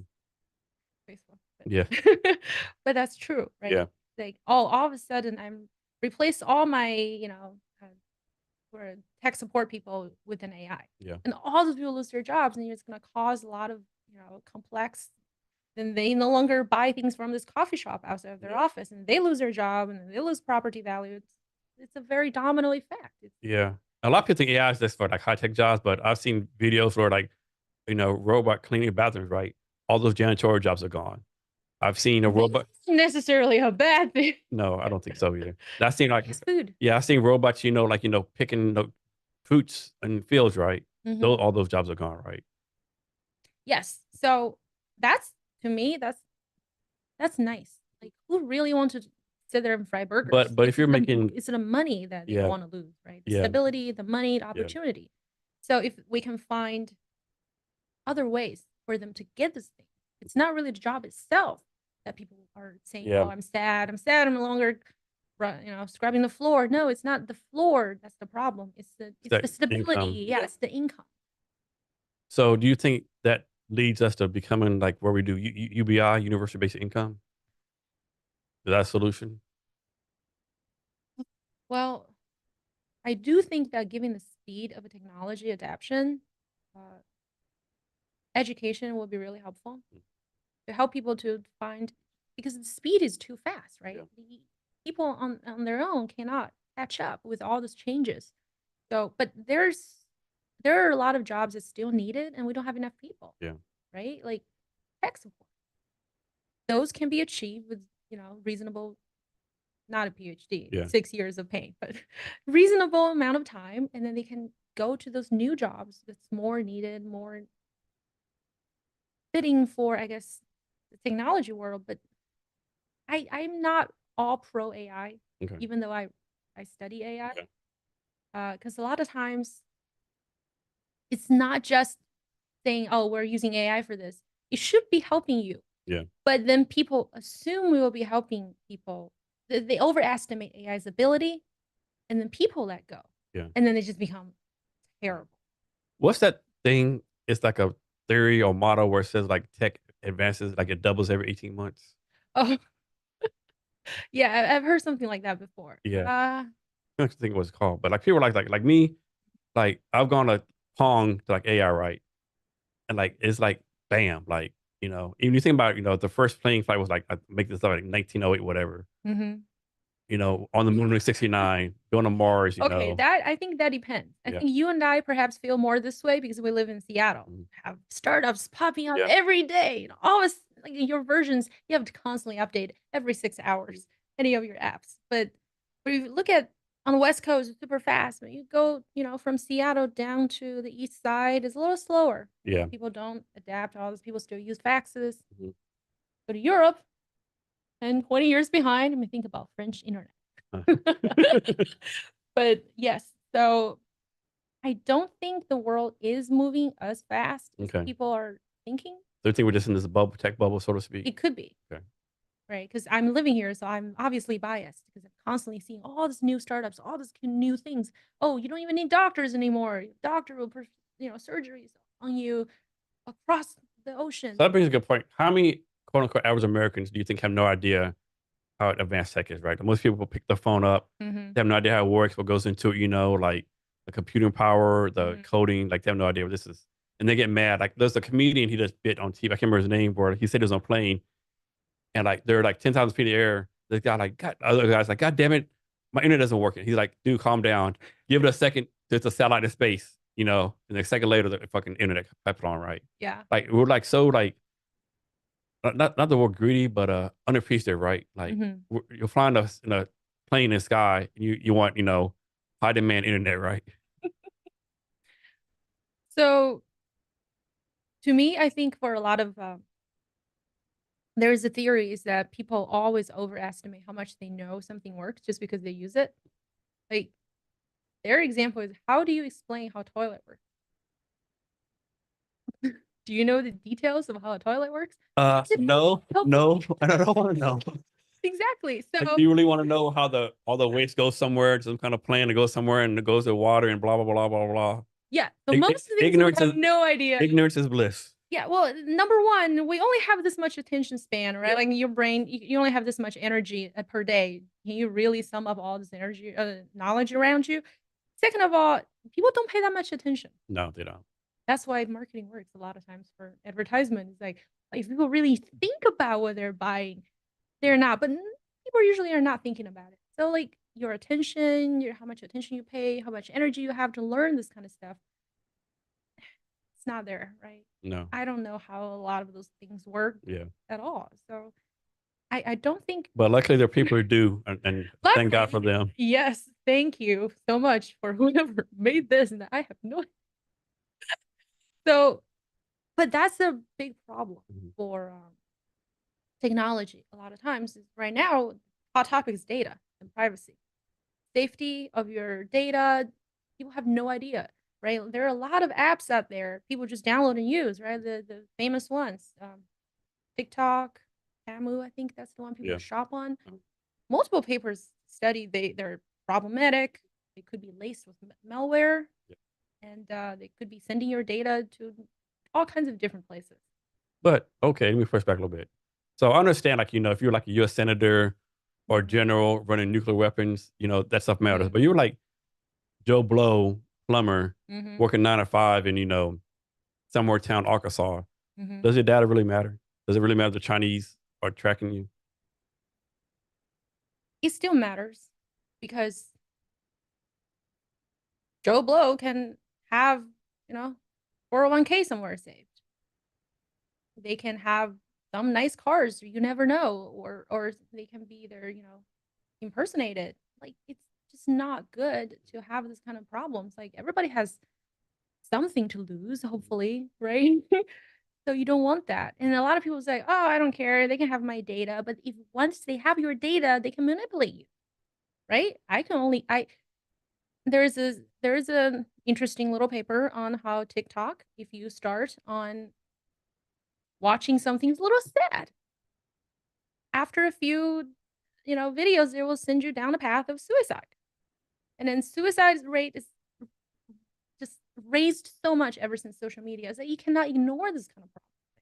Yeah, you can be at Arkansas, but you can still be prone to all these problems, right? You may still have teenage girls around you who would suffer from all these kind of different issues. So. Very good point. That's a great point, actually. Yeah. So how do people protect their data, right? 'Cause, like, you've seen all the, like, on, like, we'll say Facebook, someone put, Mhm, "Oh, I'm tired of, mhm. so and so sending me these ads, blah blah blah. I'm tired of Facebook doing this." And next day, hey guys, I'm at Burger King with my aunt and niece, and my aunt and my uncle, Yeah. my whatever, and they're like, take a Share their picture. location, all Yeah. of the things. Take a picture of the license plate number on the car, Yes. and, like, then, like, didn't you just say, like, they're stealing your privacy? Not just people. I mean, soldiers have that issues, and then people, successfully track them, and Yeah. bro, I get rid mean, of them. So that's a real problem yeah, because people I don't think it's realize. good and bad. Like, I used to be a real big fan of Snapchat. I'm not there no more. But one thing about Snapchat, it's good and bad, right? There's a thing called Snapchat Maps where any one of your friends could track you as long as you had it on, right? So my thing Mhm, was, like, I had it on. If I was like maybe I was going hiking the mountains or doing mhm. something, like somewhere people know I was at, right? Of course, it's bad because if you had to turn it off, any random person can, see where you're at, right? Those are pros and cons. Yeah. So that's why I think people we should have some education out there, just the basics, how to protect yourself from the most obvious things. It's like come on, those companies are getting questioned, testifying in front of Congress. Yeah. Like, pay a little bit of attention. Like, Yeah. don't just be manipulated. And also, there is a really interesting study saying, okay, I'm using TikTok again because they're the known one because they've been in there for a while. They're saying apparently they promote science, math for certain audience, but they promote silly, dumb stuff for other. Yeah. They obviously trying to divide Yeah. what's cool for the children. I'm part of both audiences. But there's like an obvious skew of Yeah. what's promoted, what's showing Yeah. on top of the feed. And it's like, well, that's no good. You don't really want that because Yeah. children, easily influenced, and they're not children. Everybody is Yeah. easily influenced. Yeah. But just like you don't want that to happen to you, right? You want to protect yourself. You want to Yeah. make decisions on your own, not be pushed to make some bad No, you're decisions. right. Cause like I'm on the thing called it's a STEM feed on TikTok. Like all these scientists, like it's like great smart stuff. And then of course there's like the other stuff. Oh, let's go dump this thing on our head and see Yeah. what happens. But that's all social media, right? I mean, Instagram, Facebook, there's always good and bad. Like Facebook is good because connect with people you lost contact with, and it's bad because you connect with people from back in the day. Yes. I mean, Like, yeah, sure, but the difference is that Facebook could be bad for everybody, yeah, where TikTok is targeted market. yeah, It's good for their own country. yeah, So yeah. TikTok's just so user friendly, though. I mean, that's why. That's how they get you. I know, yeah, yeah. I spend way too much time on there. I definitely love the STEM feed, right? It's like so much like great stuff on there, like science, like it's just amazing. But then there's the stuff like, man, why is this on my feed for? Like, what am I doing? Yes. Why does on your feed? Why is it sending you sad stuff? Yeah. I mean, there's just a lot of studies on that. Mhm. Maybe I'm a little biased because I study AI fairness, so I get to read and see a lot of those kind of reports out there. So, I So mean, speaking of hacking, I read somewhere where I think it said like 61% of companies have been hacked. And the thing is, like, like what's worse for a company to be hacked or for a company hacked and they don't tell no one, right? Because how many companies are getting hacked, they don't tell anyone, right? Like how many companies get hacked and like things called man, what's it called? Where they get blackmailed to pay money, right? Hey, Princeton. yeah, ransomware. It's like, hey, ABC towing. I think good example was the Baltimore school district had to like Yes. question, but what happens like, like some, I don't know, ABC towing company gets hacked. Hey, pay us $1 million for everyone. And they pay $1 million and no one knows. Of course, to fair with that, next year they come back, hey, pay us another $1 million, right? I mean, for companies, I can see how they make decisions because marketing, I usually take the company side. Yeah, yeah, So, exactly. Yeah. yeah. Do I tell people, is that really going to help my brand? Is transparency good?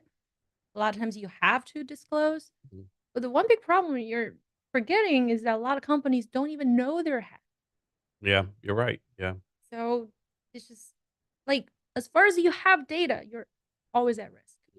So it's like people have to really just pick up this idea that you gotta Yeah. Yeah. actively How many protect companies don't know? yourself. Like, how many companies have been hacked and they're losing like, 0.1 penny on every transaction, right? And they have no idea, but then it adds up, right?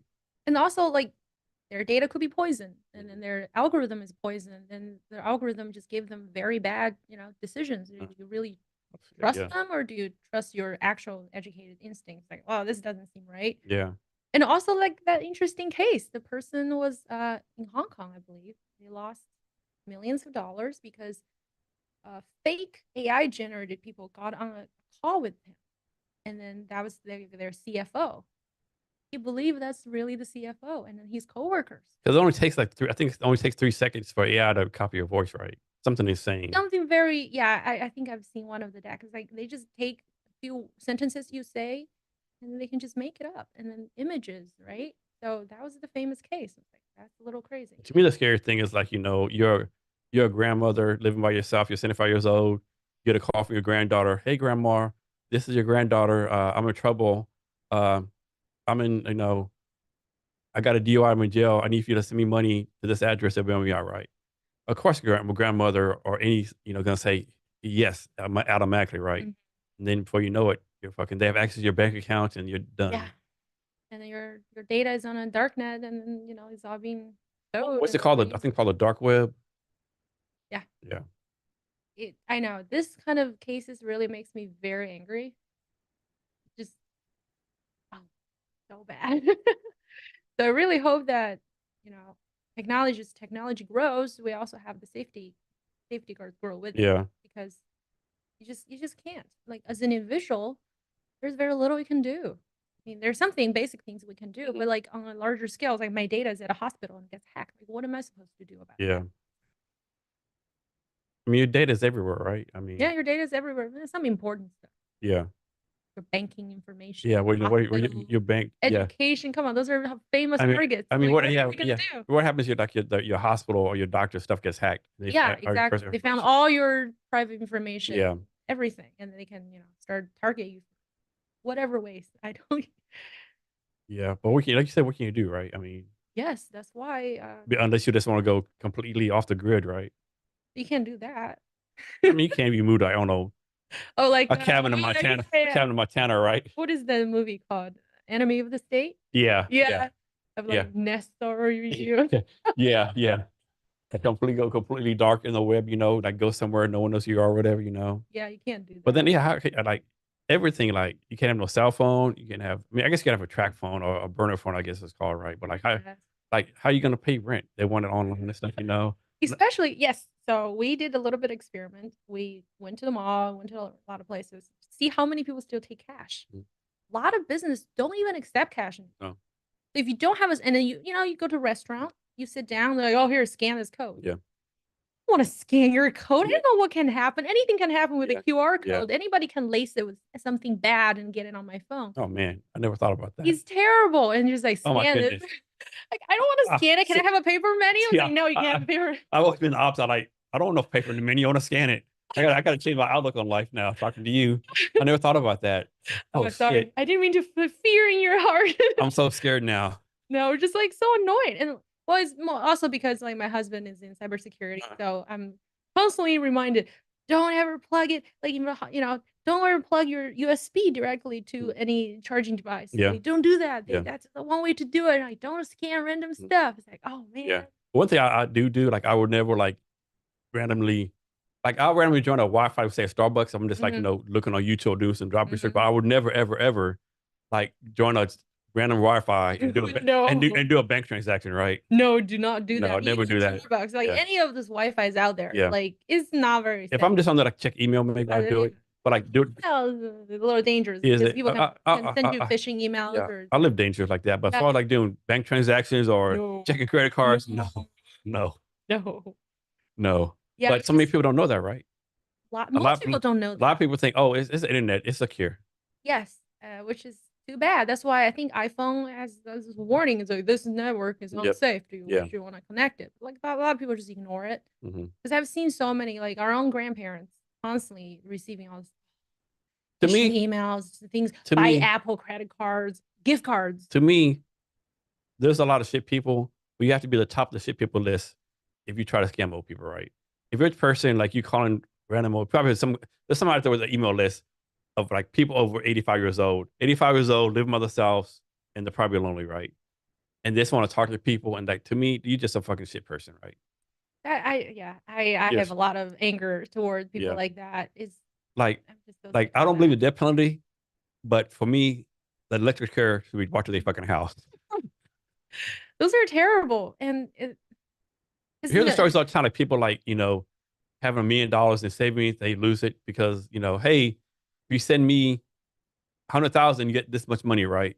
And it's fucking shameful, right? it's It's just awful. Yeah, I'm very angry at this. So much, and AI is making it easier. yeah. All right. So let's change the Mhm, thing. What are some pros? What are some good things about tech? How is tech actually making our life better? How is tech AI mhm. making life better for everyone? I mean, it actually is. Yeah, obviously, right? Like I was just watching some old TV shows, people getting lost, looking at directions. Like, thank goodness that doesn't This exist. big ass map. Oh, and they Unfold, get unfold, lost. unfold. It was terrible. It was like, wow.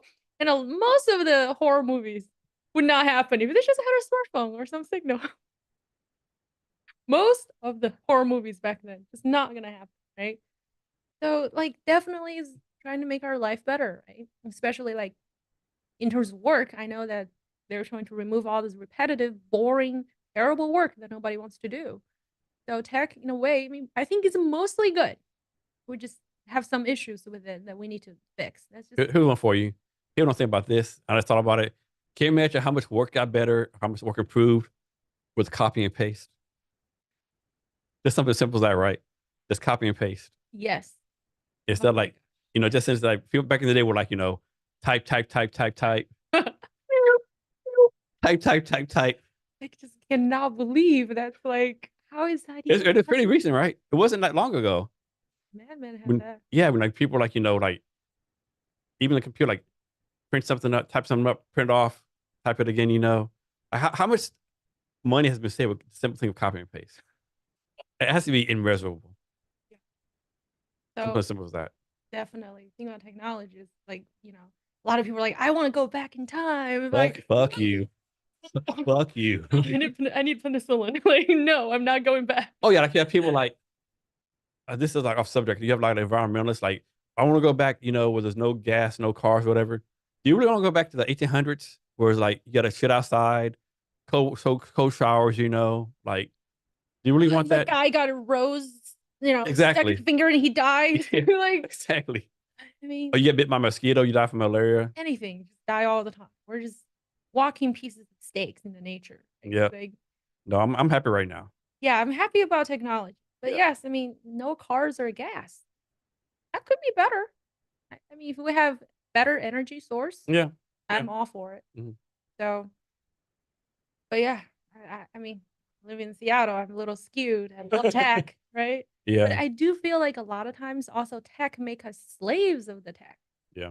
Who We controls all, what, right? yeah, like I feel like every day I'm the slave of my computer Hmm. to do all these I gotta check things. my email. Yeah, like I'm not going outside, walking or anything. Like there are days, I mean, probably because of a PhD student. Like there are days I don't even leave my room and Yeah. I just don't even see the sunlight. But again, Seattle, who does? Yeah, especially between what November 15th of Oh my, March 15th. oh my gosh. But yes, so like I just feel like constantly I have to take care of my tech. Oh, I have to constantly updating, have all this tech debts now. I have to upgrade everything, get new versions. It's like so much work. Yeah, tech's a good thing. So here's a question for you. So you have three choices: stay today, Mhm. 500 years in the past, or 500 years in the future. Obviously, 500 years in the future. Would you? Well, Why? also, probably because in my imagination, the future is more like Star Trek Next Gen. We Or eliminated or poverty. or it could be Mad Max. Oh, could be Mad Max. Everybody's like super sandy out there, all Yeah, tattooed up. maybe nuclear apocalypse. Dark winter. Yeah. I'm happy here. I'm, I was happy. Now, if I could like go back, like the Roman Empire times, like stay a week and like check stuff out and be guaranteed. You can survive a week, I mean, yeah, right? yeah, that's true. But that for a week, then come back and then go to the future for a week. I want to go there permanently, right? Yeah. Well, now we know now. So both past and future are uncertain, kind of, what would happen to you. So you're most familiar Or here. maybe go 500 years in the past and get friend and like pick your way to be the Roman Emperor's advisor and tell him do this, don't do this, don't that, right? Or you die touching a rose. Yeah, So yeah. yeah, that's always Or there. you eat some random piece of meat because you're hungry as shit, And then you just and it's die. and it's filled with maggots. You don't know it. It's terrible, and then you ate a wrong mushroom. Or Yeah, and you're like, no one showers. there was no FDA back then. You have to think Like, about why perfume exists. yeah. Oh, talk about OSHA, like FDA stuff. So I was in Vietnam for 10 days in September, right? And so it was crazy as shit, right? So I'm in the hotel. The next to us, they're making the scaffolding, right? These dudes are like 6 feet high, no harness, using power drills in fucking flip flops. Oh my gosh! Yeah, I'll show you the picture after you get off this, right? It was insane. Right? I'm like, what the fuck? Wow, And they're like, that's brave. and they're like jumping from scaffold to scaffold, and it's like the distance of this table. This isn't far, of course, but it's still far, right? Yeah, but 5 years ago, there's none of that stuff. Yeah, I mean, usually I would say the future Yeah, because hopefully the future will be slightly better. But again, but then you be transfer, way you do worse. time travel 5 years in the future, like What is this? It's all ash. yeah, There's nothing around. Oh, like the Planet of the Apes. or you go 5 years, in the future, there's a sign. We've all moved to Mars. Oh, that way, hopefully, I will go to Mars with them, right? Yeah. There's so many intriguing possibilities, right? Yeah. Well, hopefully, at least right now, we still have some nature left. Maybe in the Yeah. future, it's all gone. Yeah. That's So, true. But I think people don't realize, like, if you're in a big city, you think nature's gone, but most of America, nature's still there, right? I mean, even you drive like out east of Seattle, right? You go to mhm, I-90, there's nature everywhere, right? Mountains and stuff, It's just when you concentrate these big ass cities, you see, man, there's nature, mhm. right? Yeah, that's true. Well, hopefully, they stay that way because with how much energy AI consumes, Hmm. I don't know. Sea levels, but again, sea levels for all major cities are the target. So it's Yeah, was it like, really smart to put like all the cities in the coastlines, right? it's like, okay, yeah. Well, that would be really That sad. would be an economic disaster, right? If the all the glaciers melt in like in 10 years and the sea Mhm. levels rise by 12 inches, like they think, and then Mhm. we're like 10 years from now, we might be like, Rebuild. yeah, in water, whatever. Yeah, Yeah. There's so many movies on this kind of stuff. So it's like we have a rich imagination. we do, unfortunately. Hopefully, none of it comes true. I really hope so because man, the I that's one thing I definitely worry about AI is the energy consumption. Blockchain back then, that was a really big problem. Thank goodness. What's it called? The blockchain mining, something like that. Oh yes. The miners. Yeah. Oh, Is that even a thing anymore? I I remember hope not. blockchain was a big thing, and then like, Use so much energy. It's mhm, ridiculous. I mean, I was talking to somebody who was saying, "Oh, like you said, that one country that a lot of workers are miners are in, we're not allowed to mine anymore because it's just like a waste of a humongous yeah. amount of energy. So they're trying to ship them to Texas Uh-huh. to use our energy." I was like, you're standing awfully close to that roof edge. If just one small push. Yeah, blockchain does a lot of energy. Yeah, I remember blockchain was a big thing back in the day. Like I remember Coinbase had the Super Bowl commercial, Mm-hmm. and then a month later they laid off half the pop Give company. you a QR code that you have to scan on your Yeah, TV. yeah, exactly. They did. Yeah, Come on. yeah, yeah. Like half the Americans are confused. What's this right here? Yeah. Half people got it. You don't hear much about blockchain and stuff anymore. I mean, I still think it's a really interesting technology, and I think you I think, should be incorporating a lot of yeah, things we have. I think it has some like good things to it. Yeah, Like it's like, not crypto or mining. yeah, Way too much energy. I mean, they have new ways to do it. mhm, Kind of defeats the purpose of fully, open and decentralized. So it's a mess. But I really hope that that technology mhm, survives through all this and then can be used in much better ways in the future. yeah. So are you pretty have much a positive attitude about AI, what it can do for us? I mean, hopefully anything that's automated will be like I'm really looking forward to how AI replaces all this jobs. It's kind of terrible, right? You're talking about cleaning, thinking about flipping burgers. Mhm. It's not very nice. No. Got all greasy hair, all hot, Yeah. breathing in all the smoke. Like, So do you think AI can make it where we're a world of like poets and artists and musicians and like making like higher thinking stuff instead of generative AIs. yeah. I mean, modern art. Or art out of the holder, right? Yes. So modern art. Yeah. I believe AI can create something as good as those people create. So people have to create better stuff. Maybe competition will make art better. But I can see it's a problem for people who are getting their jobs taken away by AI. It's too fast and it's too annoying. It's like the whole society told you you can do this and we'll give you a living, and then the society takes it away from you. Can you imagine like I'm making this up, you're working for a plumbing company, right? You've been a Mhm. plumber this plumbing company like 25 years. And the boss says, hey, Joe, come in, I gotta talk to you. Mhm. Hey, we have to lay you off. This this robot's gonna take your place. I can't imagine the fucking like the death no you'll get as a man or a woman, right? Like how just fuck your ego up, right? But even to think about it, it could also happen with some different person. Like, hey, John here doesn't take care of your job now. Yeah. Also lose it to other people. But a robot, have you said the word like or AI or some, Hmm. random thing, Robots. Yeah. Yeah. So, but again, robot can really mess it up. Those Zumbas, you have pets, or her horror stories, Yeah. they're very evenly spread Mhm. certain things around your whole Yeah. house. Yeah. So I don't think AIs are smart enough to totally replace humans because you just it's kind of a cognitive complexity that you Yeah. just simply don't have. Um, so I think AI assisted human Okay. jobs are the best so far, right? So say this person whose job is getting taken away, but can it really be taken away? Yeah. Maybe this person should be the one who trains or teaches how to make it better, make this machine better. Then you just take on different, how to say, you make it better for you. Yeah. You you can make the technology better, right? How do those AIs really become really taking over truckers' jobs? Truckers maybe should be in the car Yeah. and then teach, make sure that AI functions Yeah. properly, but then maybe they can just like hands off and take a nap for a Yeah. little bit. So I don't think we should really eliminate humans Okay. because AI can be terrible, stupid. You call phones like, oh, I want to get this. Sorry, we cannot connect. It's Yeah. awful. Yeah. They cannot totally replace humans, Okay. but I can see they assist humans. How about this? You ever watching the Star Wars movies? Yes. In the Star Wars had like have like the robots and all the medical stuff or like Hmm. healthcare, whatever. Hmm. What if like you're a senior citizen in a nursing home, and on Monday it's like Mary Allen's your nurse, human nurse. Next day it's like AI robot. You're like, what the fuck's going on here? But if you think about it, every morning when I wake up, I don't talk to my friend. I talk to my phone, look on my phone. I Yeah. turn on some machines.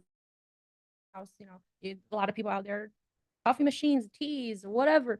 We already live in that kind of We world do. where Yeah, we we do. touch machines more than Yeah.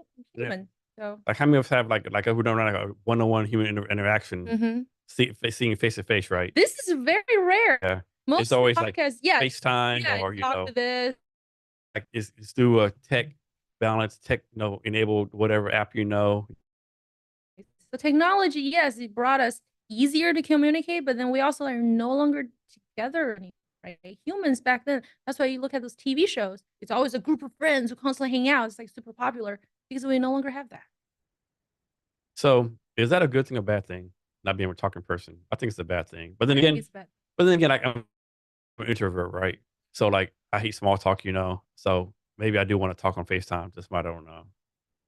I mean, I think humans, we are social animals. So we're not lions, or even lions are social animals. Mm. Tigers, maybe. Those are, roaming around on their own. But for us, like we're always in groups. And then not seeing the other person, it's just not the same, right? Because you say, oh, you watch some YouTube video. You cannot really be there to ask questions or Mhm. check on other people. Hey, there's like a little smile at this thing, Yeah. point at that. Like so much information lost. It's Yeah. just not even close. So you laugh at this, right? So I'm a INFJ, like only 1% of this the world supposedly. I'm an introvert, right? Hmm. But like during COVID, even now, like man, I gotta talk to some kids. Like this is Yes. like this is fucking ridiculous, right? It's like a month on lockdown. I gotta talk. I don't care if it's a fucking a drug addict, a homeless person, a random cop, someone. I need to talk to someone else, right? Yes. This is I'm driving batshit crazy. I think a lot of people realize that during the pandemic. Yeah. Like we're social animals. We're Yeah. not as isolated This independently. Zoom stuff is fine, but man, it's not the same. It's not totally not the same because you don't feel it. It's not. Mhm. Like right now, we can feel each other's energy, all that kind of stuff, like Mhm. golf cues and stuff. Yeah, and all this information you're losing, right? Like I can see your head movement or Yeah. something, like Yeah. you're looking that way, or oh, there's the wind. So you don't have that kind of stuff anymore. No, so I guess that is the one bad thing about tech. Hmm. It's see, I never thought like tech itself could be that evil or bad or anything. How people react to them, Mhm. that could be negative. That's bad. And what's crazy, I don't know how many off this conversation has been had. Like, I bet this conversation was had when the telephone first came out, Hmm. or newspapers first came out, right? Hmm. Any kind of new communication, right, first came out, or even like way back in the day when someone invented a spear. Like Doves, trained doves. yeah, Yeah. like yeah, all this tech. To me, everything's tech. To me, even whoever invented fire, that's a part of tech, right? Hmm. And how's that life, right? Yeah, that's true. The first ape that used the stick to get Mm-hmm. something like that. But I think a different nation or all that kind of stuff is really great, but you shouldn't just limit your decrease your interactions with real people. No. That you were just tech can be good. Like when I was in Vietnam, I learned in Vietnam. Of course, everyone knows how you use Google Translate, right? I learned this. You can take your phone, put Google Translate, and put it on like a picture, yes, and it'll translate pictures. it's fantastic. It blew my fucking mind away. Like, what the fuck? Cause like for the 10 days, first 4 days, like we were trying to figure out what to order and stuff, Cause like my friend Kevin, he's from Laos. His wife Mina is from Vietnam, but she was like doing something else with me, Kevin ourselves. We're trying to figure out how to order food, right?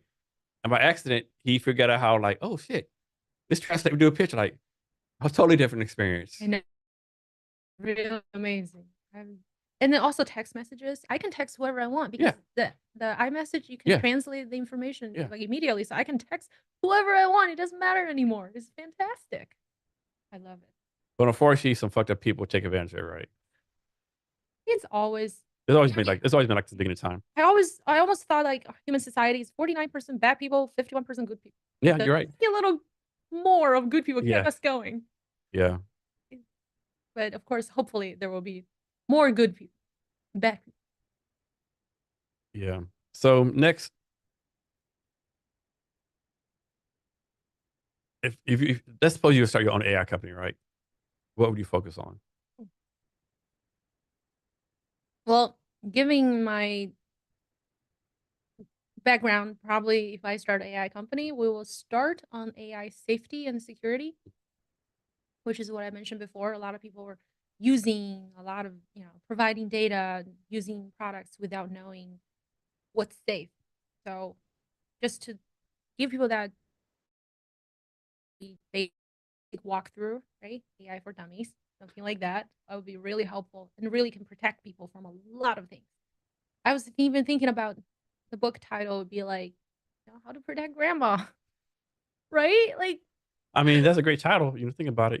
Everyone wants to protect grandma. We're all going to grow old, and how do we cope with technology? And then all these bad things could happen. And just like basic things, don't trust this, don't click that. I think that's really important. And then also make people realize that their algorithms can go wrong. Things they push for you to watch every day. You watch in the morning, you watch at night. Like those could be skewed, and just to have some basic understanding. I think that would be really helpful. Is AI really that complicated? Like, is it really like that, like super genius level stuff, or just like just a regular anyone can undercode it? Is just like pretty normal? I think everybody can really start from the beginning of it. The complexity of AI, I don't think is the coding part, is how it makes decisions. So how it concludes, because right now a lot of AI is still black box. So even the most ingenious, smart people who build this have no AI came to this conclusion. You didn't really like high school, don't want to go to college, go, you can totally learn all the things how to build an AI on your own from all this information out there already existing. But it's not my ideal job per se, because I think coding is so terrible. I hate coding. Yeah, I often joke around. If I go back in time, I'll learn the code and make my startup move faster. But it's not for me, right? Like, you gotta think about the work you have to do. It's like constantly hours and hours. And then you have 10 pages of code, and you put a period instead of a comma somewhere. You got to find it. Frustrating. Gosh, I know. And then your founder says, "Hey, change this to this." You're thinking to myself, dude, that's 10 hours of fucking work. Yeah, like I think it's one of the harder jobs, because people don't think about like your back is all broken and it's all pain, or you're in the dark and you work for hours and hours. You have to sleep next to it, because when a computer runs codes, you have to wait for hours. Yeah, you have to be in your zone, whatever. Here's one for you. I agree with this, right? A lot of people have this theory, like, you're a coder, you're like, you're white collar, making all this money, whatever. But in reality, you're a trader, right?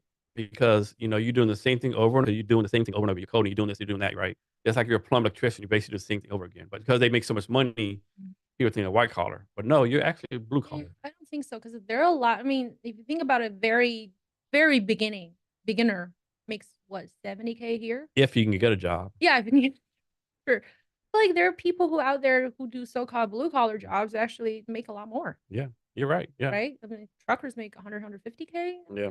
Don't know, but like that's a lot more than just coding. And also, there are jobs sometimes coders I know just like look at construction workers like that's nice. You get to go outside in the Yeah. sun, All right. have physical movement, Yeah. not just like one small thing, and you do this for like 12 hours. Yep. It's like I mean, of course, there are some difficulty doing all kinds of different jobs. Yeah. Like every job sucks in Yeah. some way. Some kind of way. Yeah, Some kind of way.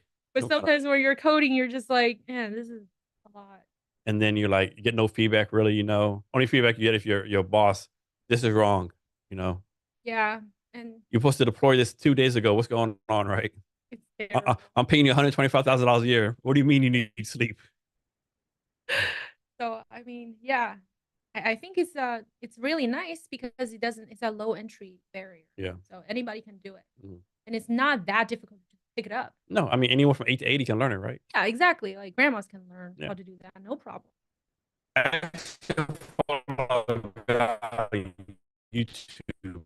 I have no idea how I found them, but like found maybe do I want to learn this? Mhm. And the guy they wanted to, hey, I'm 75 years old. I started learning Python at 70 because I was bored. And like here's all this fucking amazing shit online, right? He does, right? Yes. It's fucking amazing, right? He says he just does for fun, right? He doesn't charge anything for anyone. Like, no, I retired. I think he retired as like a railroad mechanic, something like that. Oh, Some wow. some random job, Totally different. Yeah, totally different. Like, yeah, like, hey, like my wife passed away a long time ago. My kids live somewhere else.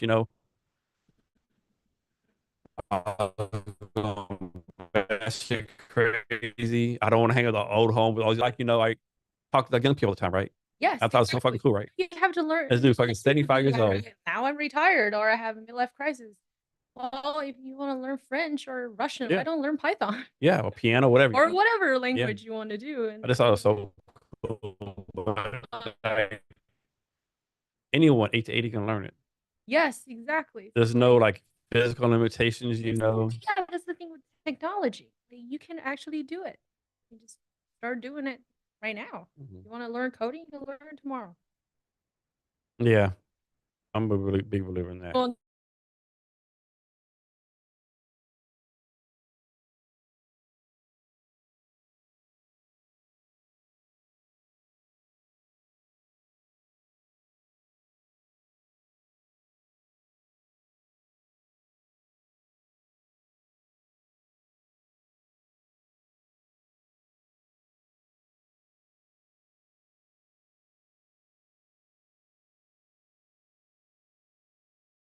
a coder, everybody knows it's an option. But I feel like a lot of parts of the US or the world, but a lot of parts of the US, people still have no idea this is an easy option. Mhm. They always imagine, oh, it's something like super difficult or something, or they're just unfamiliar with it. But I really want to get those people into coding. Or imagine like like I said this from the podcast. Like imagine like you're like a 13-year-old kid, South Seattle, kind of disadvantaged economic background, right? To be able to be there with access to all the stuff in Seattle, or like a 13-year-old kid living on a farm with 200 people in the town and like I don't know, Farmville, Arkansas, right? But no one knows tech, right? Well, 13-year-old is a little earlier, but we're actually working on. Well, we're working on some sort of educational program for people in high school. So that's probably the age that we're thinking about. So let's say a person living in Seattle. Of course, you have a lot more competition. Yeah. But the thing is, because of technology, our competition is the world. A lot of people don't We're realize that. competing with the world. Oh, you can do it for 12 hours an hour. We can hire someone from other countries for like $3 an hour. And their work is twice as good as yours. Yeah. So yes, technology, you have to compete with the world, but we also have a lot of great jobs that with a little bit of coding, basic stuff that people can totally pick up with a high school or so degree, that I think Americans should take advantage of this. Those are nice 60, 70 starting jobs, and we need people ethical to do it. Because I work with vendors who are, from different countries, so they don't care about the US, which is fine, right? And then they're just trying to almost like scam money from different companies. Like, oh, this person hasn't been here for 2 weeks, but we keep cashing the checks because this company doesn't know. or like, oh, we don't want to give them a solution. We want to keep them hooked so they keep paying. Like, this is terrible. We can save so much cost and hassle for a lot of those companies. We just have people with similar values, or people at least don't hate you to do the job. So I want to promote coding, or this kind of tech jobs to different parts of the US, because we have all this, great, very nice 16, 17-year-olds or college students who are looking for jobs and they have difficulty, and like, come on, do this. I won't really want to connect that. When should someone start learning to code? Like, if Mhm, you can control all education in the United States. mhm. You could say everyone needs to start learning code at what grade or what age? Well, from what I heard, India starts really early. That's why they have this edge on their labor force. I think we should start earlier. Not some crazy, Like fifth grade, fourth grade, 10th grade. fourth, fifth grade. Okay. They can start getting familiar with how computers work. Just maybe one course or some extra credit. Yeah. Like, I think we should get that going, because technology is the key to competition, and we're lacking that in our Because it's labor. another language, right? Just like learning French or Spanish, so to speak, It's right? like learning French or Spanish, learn What's Python going to do or you some better? other language. Learning Ruby on Rails or Python or like French? I mean, I think learning a different language is helpful for your brain. Mhm. Just like, oh, think logic Yeah. or think something a different way. But in terms of practical use, like, you cannot avoid technology. You cannot avoid computers in this world. Like, No. even though you're living somewhere in the middle of nowhere, you got to use a tractor or a car or Yeah. something, right? Like, you got to use something. So you cannot avoid technology. I thought about this. So right now I'm raising my company, right? And of course I'm Mhm. researching like all these VCs, right? And I came across one VC company. One of the companies they invested in, I can't remember the name of the company, but they're using AI to predict like the branch and stuff. Like the AI predicts like how much milk the cows are going to do, Mm, how much money, like like how many cows or calves the cow's gonna make in a lifetime. mhm. Like this is like ingenious, right? Like something you never think about that, right? So the AI is predicting all this brand stuff for these farms, right? Mhm. Yeah, it's this farm, agriculture, all this plants, energy, I mean, weather. That's the original use of those algorithms or AI. So how advanced do you think AI can get? Do you think AI is gonna eventually get where like it takes over everything, be singularity, and like do you think like it's gonna be where in the future where where like we put everyone has the Elon Musk neural link playing in our brain, and some AI computer controls us, whatever I mean, I think it depends on what do you call by controlling. That's a good point. Yeah, Because right now, if you think about it, they influencers. I mean, yeah, exactly, right? Like, our world is already like, am I being controlled by MacBook Pro? Am I being controlled by iPhones or Androids or whatever? Like, this thing, so much, like, hours and hours on this thing. It's like everywhere I go, first thing I touch, oh, is my phone here, Yeah, right? Like, am I being controlled by it? and some people say yes. Okay, then they already done that. Yeah, But what I am, of course, my phone doesn't really. Sometimes it does tell me what to do. It tells you turn left, yeah, make a right. yeah. Weather is the day. Like, Reminds you of stuff. yeah, and it reminds you need to do this right now. Oh, okay. Thank you, phone. Your health monitor, Yeah, your heart exactly. rate Like, is up. oh no, and now it taps me. Not just bugs me, it has rings, and actually taps me on my hand. It's like, Remember back in the day, it were like you've been sitting for too long. Stand up, yes, I see dude. it. Dude, I'm driving right I now. know. It's like, what are you doing? Oh, take a deep breath. Yeah, So, like, they're already controlling our yeah. lives, and the thing is, we just want them to do better. Do better. Yeah. Here's one for you. So, do you think we should have an AI president? It's better than a human president, Yeah. because you the role of the Mm, president more like, I mean, yeah, they make some decisions, mm, but it's really the people behind them that yeah. are really doing the job. The Mhm. president is more like, I'm the image that Yeah. can, center on a person, a figure. If you have AI, they don't have any No. criminal backgrounds. They're not gonna. Hopefully not. Hopefully not. Like an AI criminal.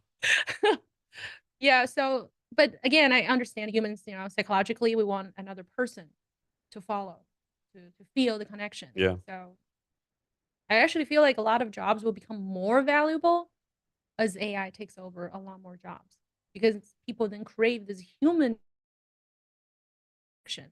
So So I could be wrong. I think, well, isn't like U.S. and China like 1-2-2-1 like AI stuff, right? As far as like AI competition and China is a lot better than us in terms of but AI. but it's us and China, right? In terms of like who are the leading Yeah.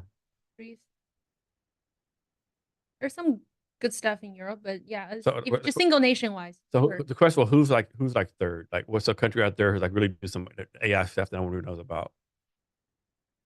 Maybe not like, they're good as the U.S. and China, but like they're doing some stuff that's pretty like breathtaking. that I have to look it up. Okay. I don't have that on.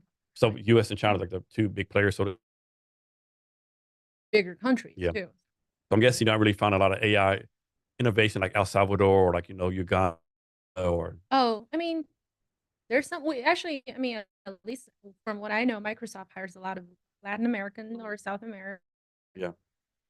tech workers. So I would imagine that means that they Okay. have pretty good technology there, and of course India, right? They have Yeah. great coders. So, and they just launched their. I think they just launched their rocket with really, really small cost. Mhm. So that's impressive. It is. It is. So back to marketing.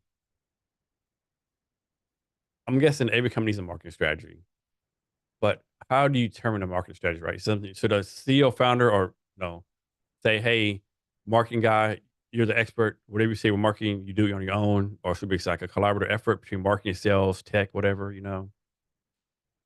From what I think is that if you have a startup, and especially if the founders are more technical, they should hire a professional, a little bit more experienced marketing person to look into their data, conduct some research, and then they should be making more decisions than what I would like to, what I'm seeing right now. So a lot of people, they make a product, they think that I want to sell it this and this way, especially the founders. It's like they need to take a step back and then let other professionals to do their job and then to help you position your product, tell you what kind of features or what kind of changes you should have your product because that's what people want. Like I don't want to do that change, but it's like that's what people want. You need to give them that or they're not going to pay. So So right now you're on, I guess, called the academic track, right? As far as your profession, yeah. and you plan on doing that for a few years. Well, I don't think I will ever really give it up because it's really fun to get to do research. Mhm. Um, but I'm also, I have my own LLC on the side. I don't want to disconnect industry versus my academic because also my experience in the industry helped with my research, Yeah, right? You don't want to study something no one cares about, yeah. like the Ghostbusters in the basement. Oh, you're really here? I don't want to be like that. So what would have to happen for someone to convince you to quit academia and work for their startup full time? I don't think anybody can. Don't think so. Yeah. It can be like I some. have 6 years to think about this. It can be some advanced AI product that improves marketing, or like some kind of space travel thing, or like maybe some like, hey, Send me to Mars. I have an AI startup where like you click a button, you push marketing button to their brain some kind of way, convince them to Mhm. buy stuff. Yeah, well, the thing is with academia, with research, I have the freedom, which is very rare, to do what I want to study. I want I if I want to do, study a button like Yeah. marketing, I can do that for my research. So it's the freedom that I'm not giving Okay. up. So that's why as a researcher, I can do things, I can find things, I can whatever I find interesting and I think is useful. As far as I can convince my peers Yeah. that this is useful, impactful, then I can do it. Okay. So for people who really want to be independent and do what I want to do, I think academia is great. What do you find so fun about research? Most people are like, man, I go to the library, Mm-hmm. study through 10,000 books and Mm-hmm. blah, blah, blah. A lot of people think it's boring, right? Yeah. But you find excitement with it. What's so exciting about it for you? Just the new knowledge you learn, like you said before, or like the thrill of like, man, finding something else out. Well, I think for me is the knowing that I am creating knowledge, right? I get to see my finding merged into the human knowledge, the stream or the continuum or whatever, what do you call it? So that's really fun for me to find something interesting. I find interesting and others find interesting to include that. But also, at parties, there's some people's like, oh, if I do this way, if I drop the ball with my left hand versus right hand, it's gonna turn left. And it's like, well, I'm gonna do it 100 times to see if that's really the truth. Those kind of people. I'm that kind Okay. of. I really need to find out. If I want to prove a point, I will prove a point. And you've always been like this since you were a little girl? It's enhanced by the PhD training. Okay. Well, before I'm always, I'm more independent. I know what I want to learn about, what I find interesting, but then yeah, this process really brainwashed you into thinking this way. I have to admit, yeah. So why the University of Washington for PhD versus all the other colleges you could have went to? Well, I made the mistake of not applying wide enough. I was just like, oh, I'm here in Bellevue because I was working for Microsoft at the time. It's like I applied to, here in Oregon or something. So when University of Washington says, hey, come, I was like, all right. And also they're more tech oriented, and I was in tech, so I'm more familiar with this, and so it's easier to have connections with professors who are more familiar with this. So let's say we're in a parallel universe. Mm-hmm. If you want a PhD university researcher professor, Mm-hmm. what do you think you would have done? Well, I already knew what I would have done, right? Because I already worked a little bit before. I would, I was working on Microsoft's AI Cortana. So I guess in an alternative universe, I would just keep working on that, or working in tech on AI. So what's it called? You say AI Cortana? Cortana. I never heard of that. What is that? So Cortana, I don't know if you have used Windows before. Mhm. It's discontinued. Well, because I'm not there anymore. But when you log into your computer, there's a blue circle that bugs you. Like, oh, use me. What do you want Yeah, me to yeah, help okay. you with? Yeah, Okay. that's Okay. Nice. and it's based on Halo. Okay. Master Chief has this little AI, Oh the wow. little blue You're right. girl. Yeah. Yeah. Another thing I don't think people realize, totally off subject, and of course you don't talk about it, you don't want to because you still work for Microsoft. I don't think people realize how much stuff Microsoft does, right? I mean, they bought LinkedIn, they bought GitHub, back they bought Nokia, Mhm. like it's like OpenAI. OpenAI, yeah. People don't realize that. People don't realize that Microsoft owns like 49 or 47% of OpenAI. And that's why I guess Elon Musk is suing them now. Yes, right? How about that? Elon Musk, like, hey, if you're nonprofit, make the world better, you sold your soul to Microsoft. Well, Microsoft owns so much stuff. They bought so much stuff, right? but that's the same as a lot of companies out Yeah. there. That's why the Microsoft, joke is like we have in Amazon, America we have 5 companies. exactly. One of them. So But T-Mobile and someone else in Sprint, yeah, Exxon. Exxon Mobil, yeah. I don't see how that's good for business. How's that competition, right? I mean, monopoly win. Yeah. Monopoly always win. That's why those companies behave that way. Mhm. Constantly getting slowly absorbed, become bigger and bigger. Yeah. That's how business. That's why a lot of people say free market will fix everything. It has to be Necessarily. a limitation, right? Not Like necessarily. Amazon bought Zappos, they bought Twitch. Like who knows? Like Twitch is like for you don't know, it's a gaming platform where people play games, right? People don't realize Amazon actually owns that, right? Yeah, that's why I'm saying in the US, maybe we have like a dozen companies. Yeah. Like what's the joke was? It's like Yum brand. yeah. Oh, there's Like joke is like Amazon Prime, my joke is like, yeah, that's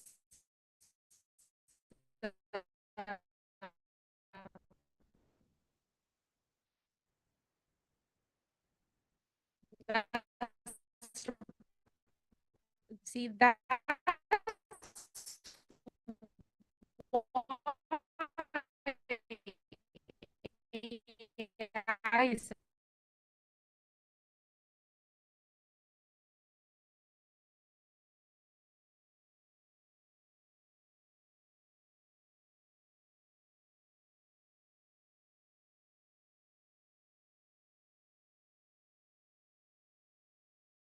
I think there was a case.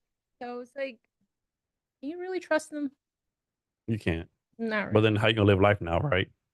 We're so used to like, I know. hey Alexa, um, how much blah blah blah should I put in this recipe of blah blah blah, Or Alexa, remind me to do this, Yeah, I know. I'm living in the pavement style of not having one of those. And also my house, But how the do you order stuff? thermometer is also not smart. How do you order stuff from Amazon with like Alexa? Yeah, I know. I do the old-fashioned way of ordering on my desktop.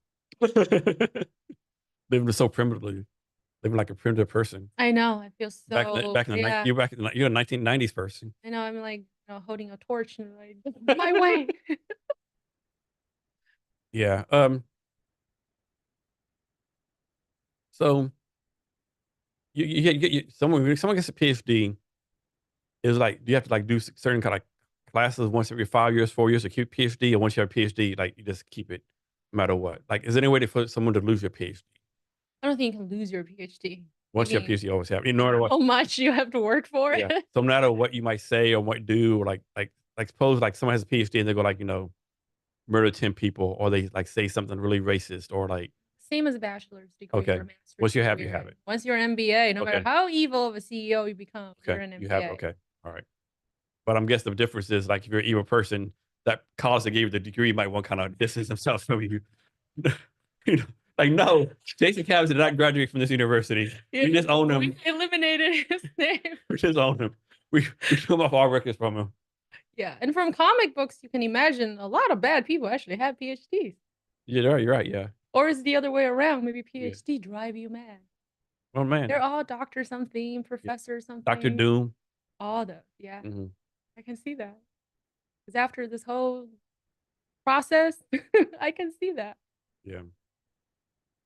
Man. So during the PhD process, is there a time in there where like I guess there's a time you want to quit, right? Like, or that you think about or whatever.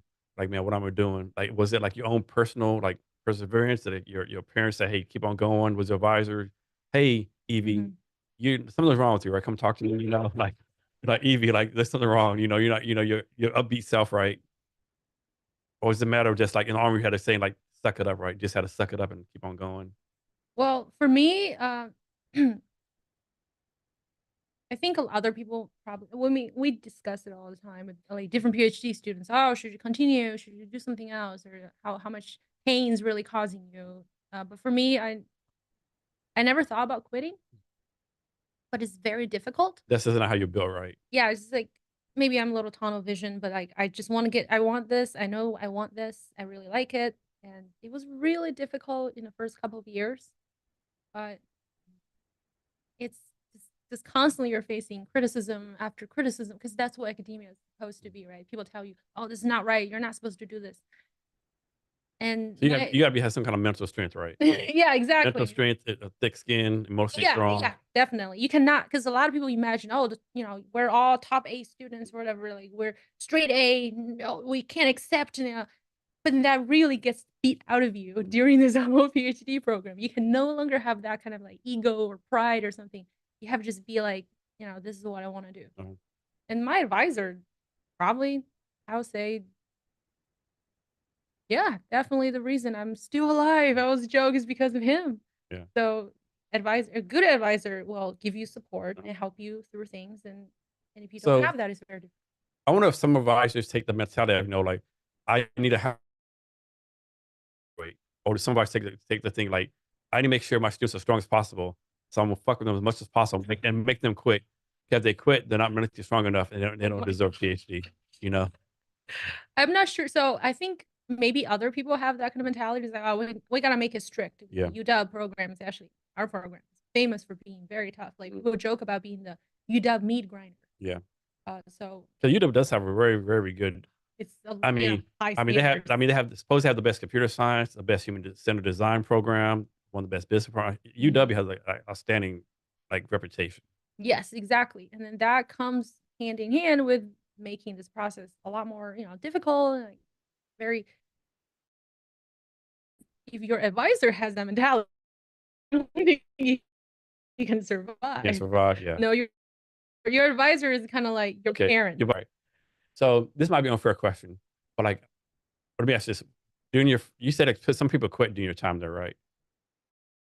Most Was when someone quit, do you think to yourself, man, like, it would've been me, or was it like, man, this person quit. That's a weak. that person had what it takes. I'm glad they're gone. Less competition for me. No, I think this process is harsh enough that we all know how painful it is, Yeah. and we don't feel that about others. You more feel like kind of like, oh, that's so bad. Like Yeah. your friend has left, right? Like, Can someone quit and then come back? Like post, I mean, I'm sure people may quit for personal reasons, or maybe they ran out of money, or death in their family, or mhm. I mean, life happens, right?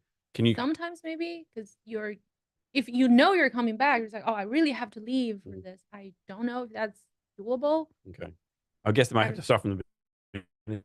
I've never seen people who've done that for myself, So so I never witnessed okay, it. So so once you quit, first like red line you cross. I think quit and come back, and then you have a life.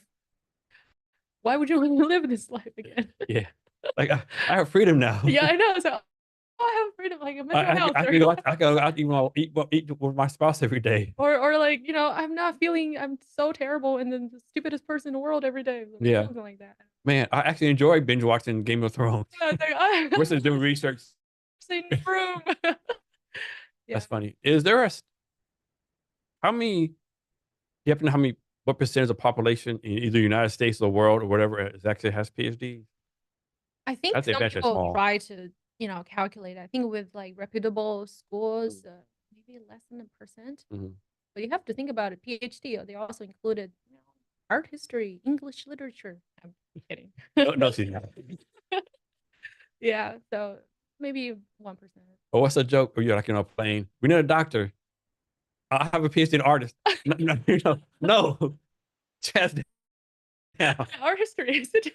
Yeah, yeah. No, Man, I'm no, sorry. I was just no, making fun of them. no. It's funny, right? What's it called? The not technical, not technical, like the hard things versus easy things. Like Mhm. there's a term for it. Like you have a PhD in physics, or even a degree in physics if it's a degree in art. No, like Mhm.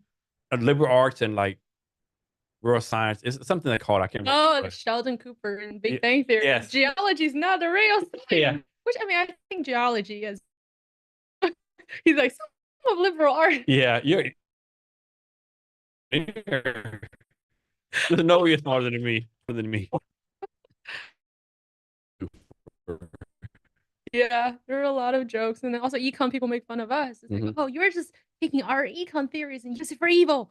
Yeah. Like, How oh, much? that's wrong. Yeah. How much? So, how much do we think we fail our kids by not like counseling more to get a good degree, right? Of course, like if you're a high school senior, and you want to be an artist, right? Mhm. Okay, be an artist, right? But I think we do a bad job of saying, hey, I know you want to be an artist, you're a really good artist, but like, man, like if you can't sell your paintings for millions of dollars, the odds of you getting a job as an artist are like slim to none, right?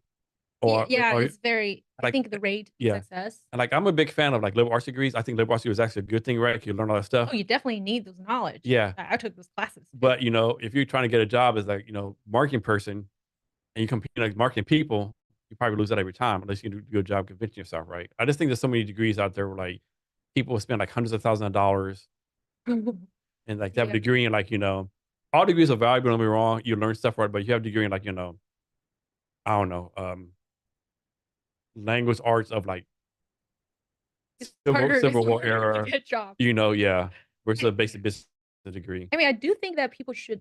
I think everybody should take liberal arts Mhm. because you definitely need the knowledge, Yeah. that the view, right? History, like you Yeah. know those things. But to get a degree in those, I mean, yes, it's harder to get jobs.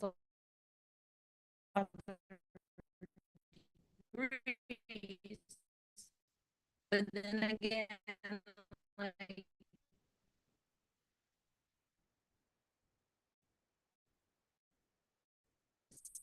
skills is not the only reason.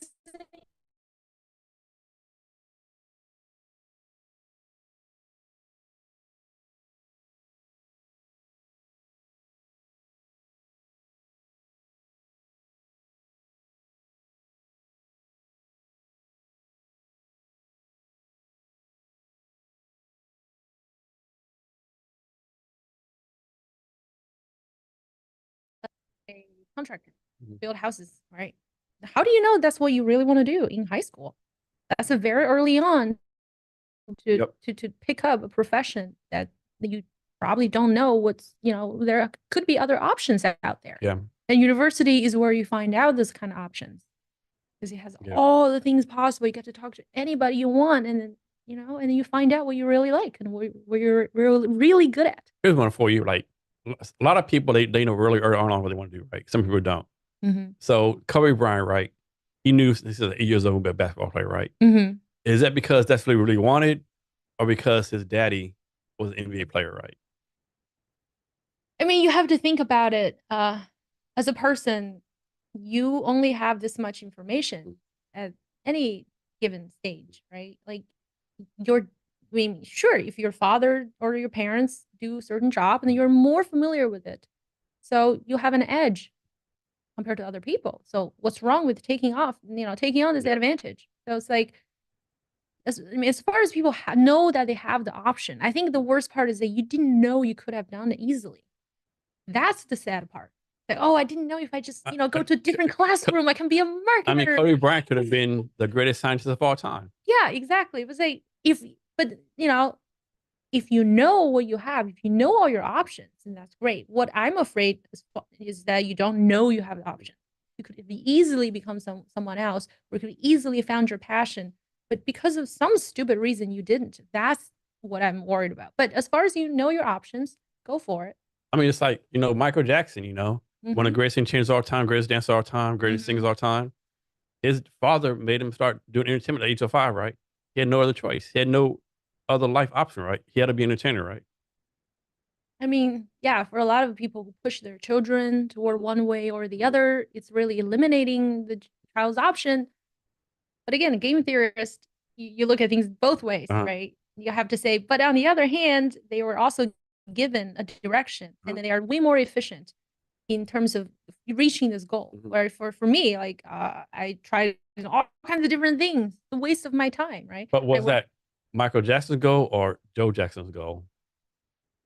I Well, would it say, depends on if you want to be successful. yeah. If he saw maybe his son is really great and extremely Maybe you talented, saw something at an early age, like maybe 3 years old, he like sung a note or did a I move, just whatever. knew, I just knew this kid is talented. Then But you don't want to waste that. but how many parents do waste that? It's like they see their kid throw a baseball. My Mm-hmm. my son has God given baseball talent. Mm-hmm. Well, actually, he doesn't, right? Like he's kind of average. You're gonna spend all this time make your son do baseball games and travel with teams, and Mm-hmm. I mean, yeah, people could be, blinded or yeah, overestimate. too many parents live through the lives of their kids, unfortunately. Yeah, and sometimes it's very difficult for children to figure out. Like, I had no idea I wanted to be a professor. No, that's a good question. I just asked. Like,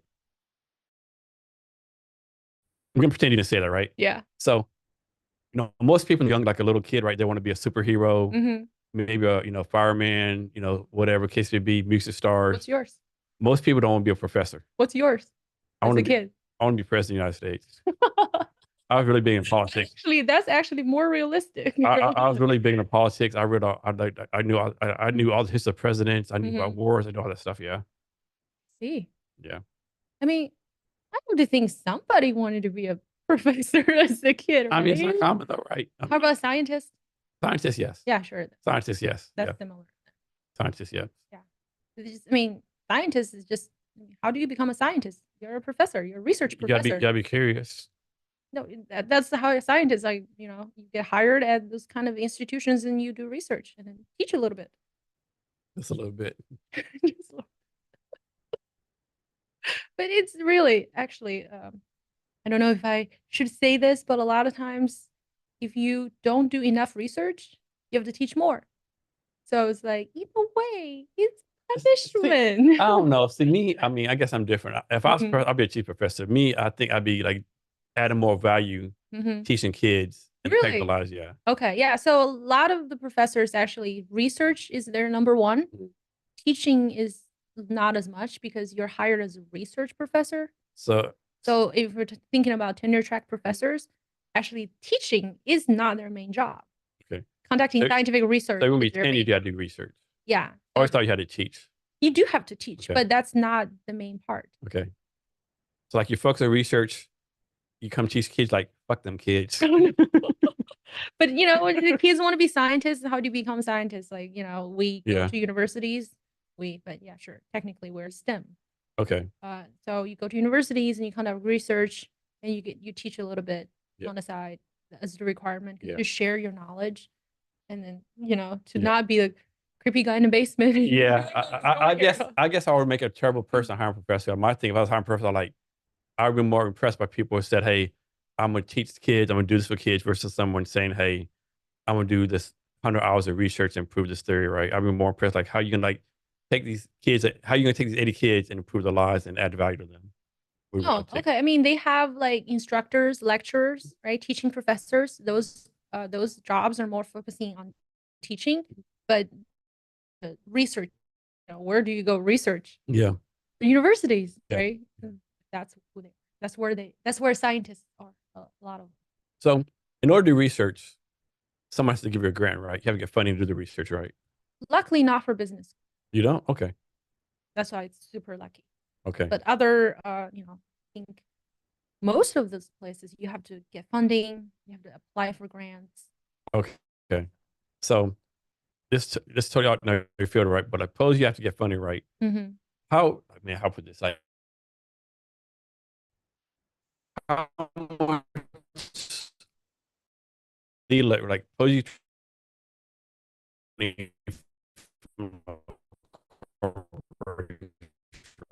right? How much influence to have on your research? $5 million. Mm-hmm. I'm not saying you have to find. If you don't, the Mm-hmm. research the money ends next year. I think that's a I lot of. think that's Or not, am I being cynical right now? it's not very reasonable Okay. because of the whole point of science that you don't know what you find. That's why you do the research. Well, that's the point of me giving you $5 million. I want you to find what I want you to I find. mean, that's why a lot of scientists work in universities Mhm. who's not constrained on, certain make a short profit, right? A But lot of fundings don't come from private sector. It's all okay. from like I think National Science Foundation Okay. or things like that. That's So it's not not like Microsoft is no, giving us it's some. not. They're not like I mean, they Microsoft. have that, right? They It's, have that, but it's not. That's more industry. so they're like oriented. Boeing gives you $10 million to find that Things that help them. this aircraft is like a better thing to do than this.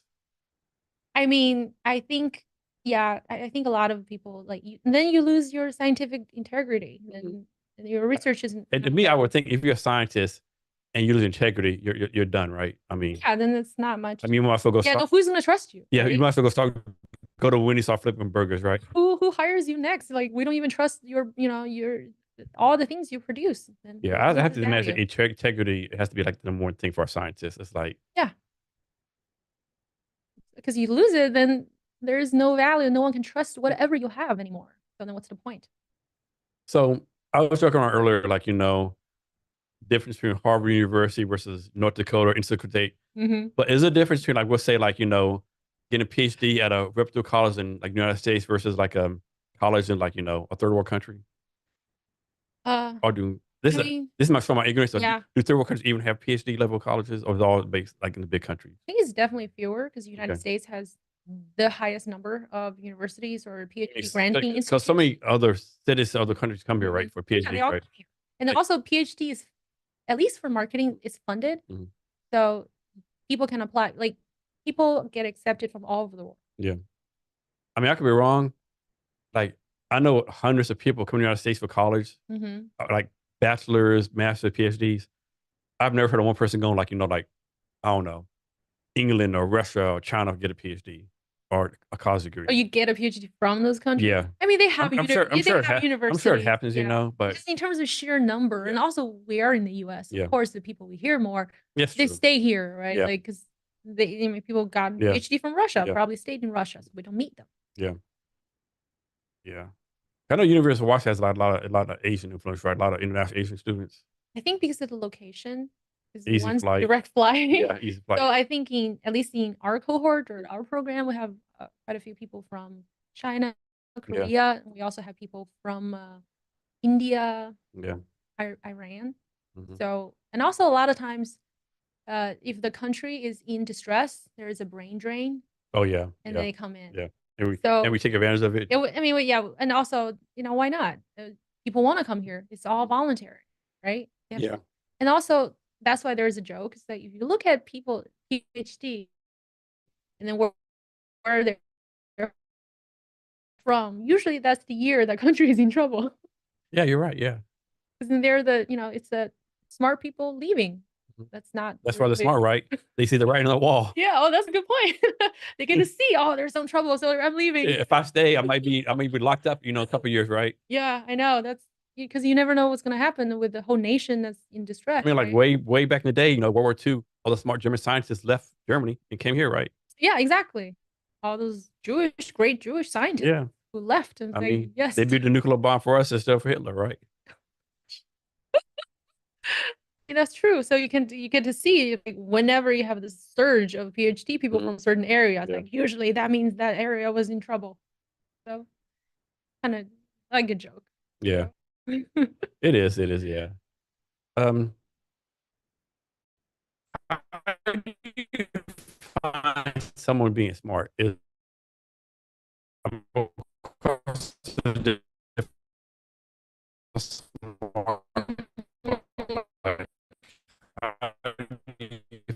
find like, of course, what's the thing where Mhm. if you're this, you can't do that, right? Brain level, street Ah, smarts. I think usually people look at people who are smart is they make the best decisions, Mhm. giving the information they And know that is so rare, right? That's so rare. People make the best decisions for everyone. and say like, oh, this guy happened to win a lottery. He's the smartest person ever. You know, so you look at the person and say, okay, this person make the right decision. So usually we say, oh, that's a smart person. And the intelligent person, we have all these tests to test people, like how much you can memorize a book chapter, or how much you can do the math, or many ways to do it. And you also have wisdom.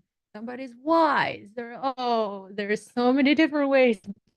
Yeah. What's the thing too? Like, gets me like, a lot of people like older people have wise. Are they really? Do you, Yeah. one of you still remember all this physics formulas, Yeah. That's a good question, right? right? Are you wiser? Do you feel wiser? I don't, be honest with you, right? I'm like, I think one thing when you get older, Mm-hmm. like when you're young, like I know everything. You get Mm-hmm. older, you're like I don't know shit. You realize you don't know You realize how much you you don't realize don't know. anything. Like there's so many things you don't know, right? Yeah, exactly. Like you said, how's the toilet work? How's the car work? Like how like how's this light here? Like electricity, how's it coming from wherever, right? Like Mm-hmm. you don't know anything, right? But you realize you don't know them, so that's wisdom. Yeah, maybe so. Or is it finally acknowledging your ignorance of everything in life? Yeah, I think the acknowledgement is wisdom, right?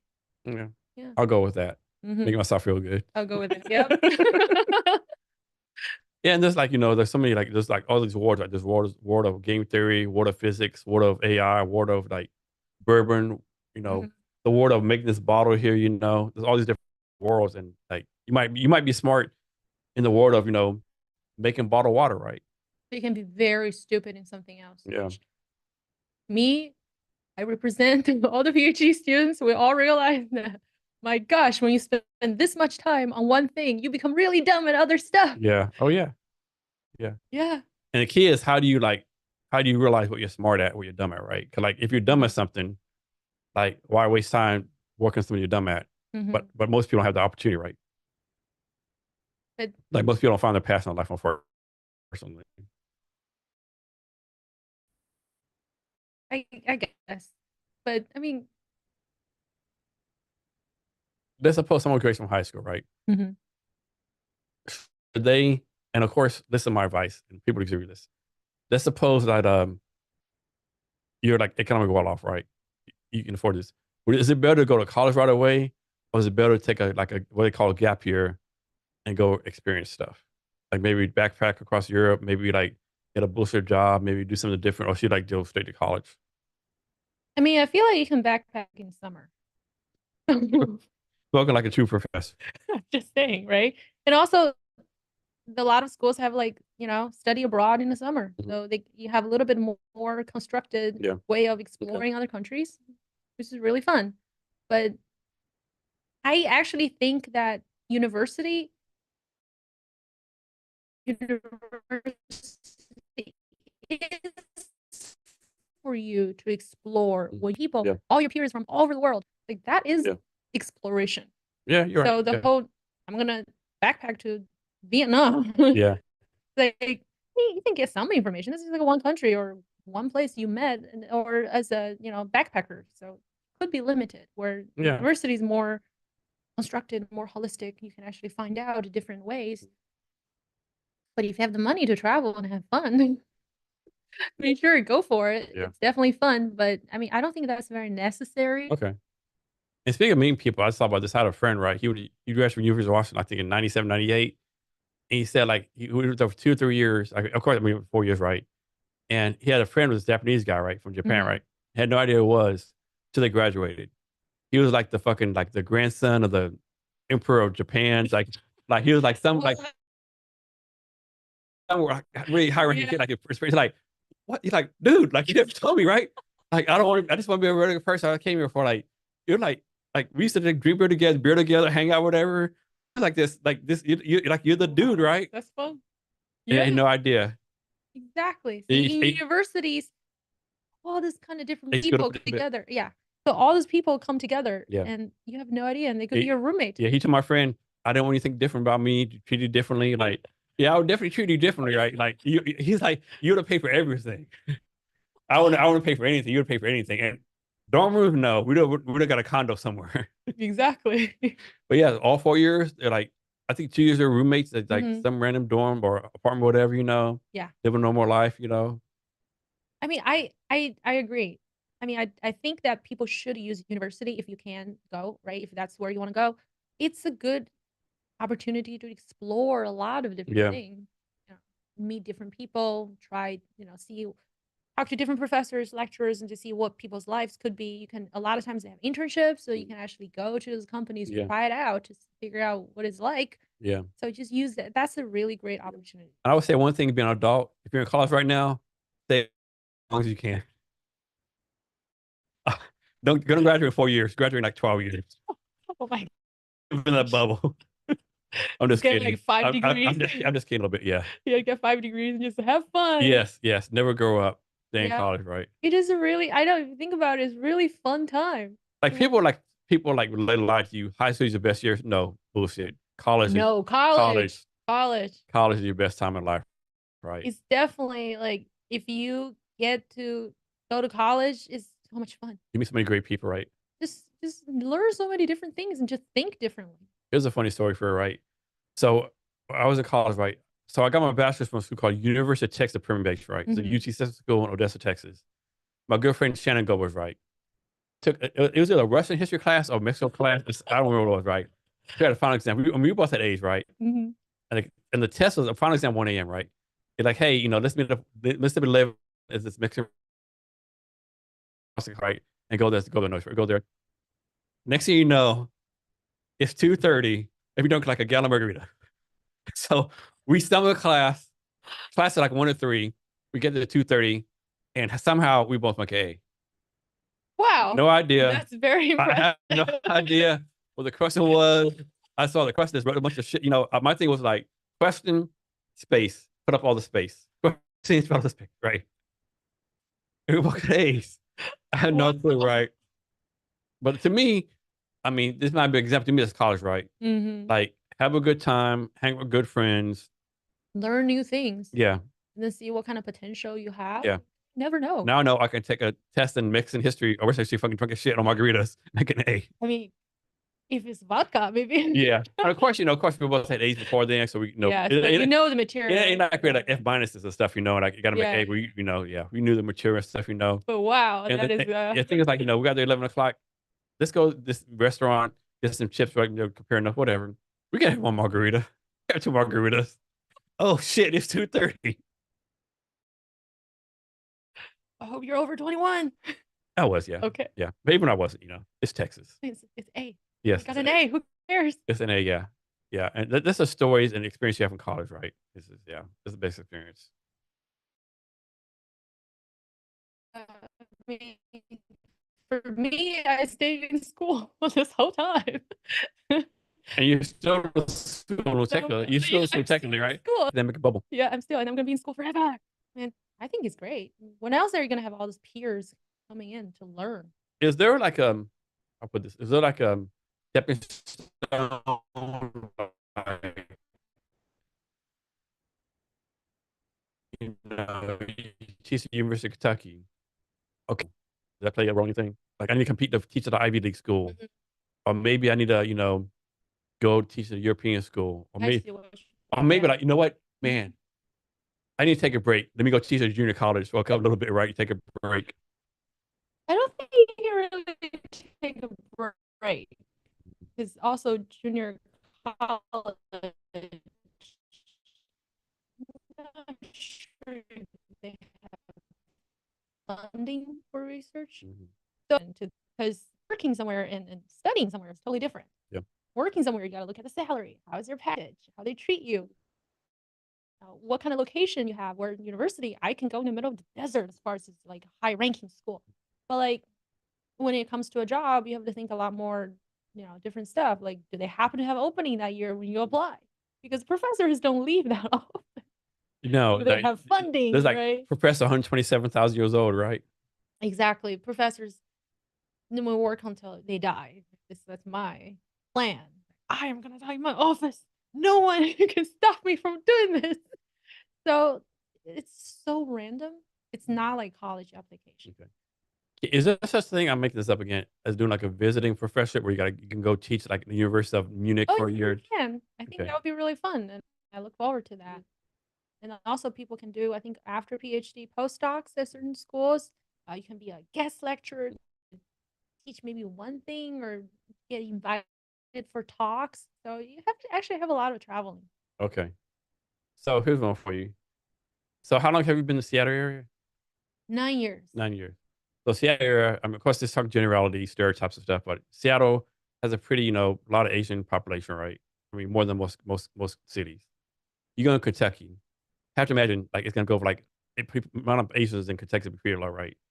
Have you thought about how you're gonna deal with that culture shock, like like seeing a bunch of white people everywhere versus like Here, whereas you see a lot of because everybody's like Indian, Chinese, I'm thinking there's not white. very many pho restaurants or Mhm. very many restaurants in Kentucky. I mean, I could be wrong, of course. I've never been there, but I mean, I haven't really even started enjoying Vietnamese food since I went to California. okay, So, and yeah, so in Seattle, but again, you have to think about it. In Seattle, you have to deal with a lot of people who are not from this country, right? They don't celebrate your birthday. yeah, Well, not birthday. They don't celebrate your holidays. yeah, Actually, they don't even sing the same birthday songs. Because I went to some Iranian birthday parties, like, you don't sing happy birthday? What is happening? Right? And you have, I mean, it's nice to have all this diversity in the yeah, culture, but also it's like you're American. It's also kind of nice to just like people know what you're saying, your yeah, jokes, yeah. all this kind of stuff. And sure, they definitely have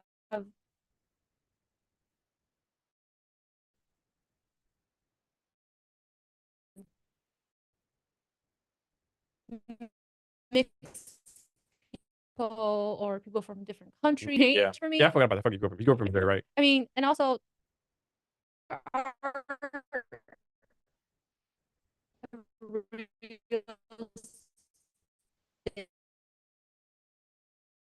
people from different countries or different cultures or Yeah. backgrounds. So Okay. So I guess you have become a diehard Kentucky basketball fan now. I have no idea yet. So we don't know. I mean, here at UW, I mean, I really go to their games when my advisor gives me a free ticket Yeah. because I That's when don't. that's when like people don't realize how hard it is to get a ticket to college athletics, right? It's very hard. I mean, it's just like I don't know. I guess for big change, a lot of people when I talk to them, it's like, "Oh, you're moving to Kentucky." They're all freaking out. How can you stand in the middle of America? It's like I So can't. here's one for you. Remember, like back in the day, like back like 4 years ago when Trump got elected president, and they did a skit on Saturday Night Live about election night. It was like Dave Chappelle and Chris Rock, and like they're doing like the election night. It's like all these liberal Democrats. Hillary Clinton's gonna win no matter what. Right? She's gonna win. And the first Rocks all came in. Um, Kentucky goes to Trump, the Democrat. Of course, other races live in Kentucky. Like Dave Chappelle, like all of them, like all of them live in Kentucky. Every race in the world lives in Kentucky. Okay, right?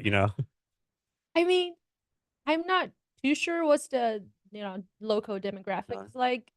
But I don't think it's that bad. No, it's not. It's not. Yeah, there's 'Cause there's there bad people, good people everywhere. You know, I mean, yeah, and I mean, I'm not too familiar with the place, but from my visit, mm. people are actually really Oh nice. yeah, they're nice. Yeah, you're gonna have a And great time there. yeah, and so I don't know, it's always a risk. You never know where you move to. But here, you also could have people who really, hate Christmas or Yeah, don't like you or really believe in the very strongly believe in their ways of their yeah. religion versus you. Oh, you're showing your hair, you're sad. So it's like, So, do you have like a career plan? Like you like, are you so detailed? Like you're like, I'm gonna take Kentucky for 3 years and then go somewhere else and like do this research project or like do this and do this or like you're just gonna like, or like I don't say wing it. 'Cause of course you're not gonna Mhm. wing it, because that's your style, but like, So I think it depends. A lot of people have plans. I'm gonna leave this place, but I don't know. I think it really depends. If I really like, why not? It's a great research institute, and there's no reason. If it's a really fun place to live, I don't see why you have to move. And then again, if it's really terrible or people don't like me or whatever, I'm not stuck there. So there's a good amount of freedom. This really depends. You never know. I mean, for any job no, or no, moving to any place. you don't. So let's suppose like someone's teaching at the University of, say, Tennessee, right? Hmm. Since they're Kentucky's rival, and the folks are teaching there, like, man, like I don't like this place, Hmm. and they resign, thinking they can get a job. They don't get a job, and they're unemployed like 1 2 years. Is it really hard for them to find another job? Well, I don't think academia jobs are as fluid as other jobs. Uh, but we do see people. If you really don't like the place, you can always try to apply for jobs elsewhere. But it doesn't move as fast as the industry. Okay, Industry is like I hired tomorrow, not that fast. okay. Do you want to get some kind of? Is there like a Nobel Prize or like marketing research, something like that? Wouldn't that be nice? Actually, I was interviewed, and then one of the interview questions is like, "Who would you nominate for if we have this award for marketing?" So no, No, we don't have that. kind of equivalent of anything like no, Not that I know of. no. Yeah. Because again, is that you don't know what you'll find. If I knew this is going to be a great discovery, I would go after. But you don't. So everybody's taking a lot of risks. So earlier, I asked you who your mentors are. Is there any like marketing people that you follow? Like any like big time marketing people? So when you're so focused on PhD level, people I follow are usually very close to what I do. Okay, And a lot of times those people become co-authors. okay, So it's a pretty small area. But it's not like, oh, everybody should follow this person or that mm. person because when you're at PhD level, a lot of times you're very narrowed down to a certain area. But yeah. So getting your PhD, how small is your circle, right? Is it like you just like talk like maybe 20 people on a daily basis, on a weekly basis? Like how small is your circle? I think it depends on as a PhD student for 3 years because of the pandemic. The only person I talked to was my advisor. Okay. But of course, that's the extreme Yeah. situation. I think 50 to 100. Good, good. Yeah. That's 'Cause, pretty big when you think about it. yeah, the world. So I wouldn't say it's I mean, maybe 200 to 300 total, like when Okay. you expand to other areas, Yeah. not just like my game theory or something Mm. like that. So, but in terms of game theory, I'll tell you how small the population is. I was the only game theory graduate on the job market. One. Yeah. That is how small. I mean, schools don't produce that many PhDs. If you think about it, it takes them 6 years to get one. And then a lot of people even leave. And like it's a lot of effort to produce Yeah. a PhD person. So So when someone says to you, Evie, man, you're so smart, do you think, yes, I am? Or do you think, no, I'm not? Well, I think that at least I'm not that stupid that I cannot, do tests or finish my work. But I know so there is a certain level of that confidence. It's like, okay, I'm not the dumbest person in the room because I had to listen to this, right? I have to get all these certain grades or get certain things. But I'm not gonna be like, I'm the smartest person because whole academia is like to make you humble. Like, you need to be better, improve here and there. So everything you receive a lot of times, like for a long time, is all negative feedback. So you're very humble. Dude, like this, I on the podcast a while ago, and he said it was so funny. He's like, I never want to be the smartest person in the room, but I never want to be the dumbest person in the room either. I mean, that's all you really need to do, right? It's just as far as you're not the dumbest person in the room. That's all. That's all. Oh man, it's even worse if you're the dumbest person in the room and you think you're the smartest, right? That would be the worst. Right? I think society now, too many people think they're, and too many dumb people know they're smart. Like too many dumb people just know they know everything, right? Yeah, that's true. I was thinking back in the day, like COVID's gone. I did my research. So you looked at a Facebook post from your friend. Mm-hmm. That's your research, you know? Really? But yeah, I know. It's like, oh, I know this is totally true. Like, why? Two people at my work said that. What's your sample size? Two people. Yeah. Or like, well, this article said blah blah blah, and there's a link to some other article. Did you click the link? Like who did it? Like, like Well, I have to tell you that after PhD, I definitely become a lot more critical for people's claims. yeah. Like a lot of times, like me and my friends would be like, "Look at this! Oh, this person says this. Oh, he didn't even cite anything. This is garbage."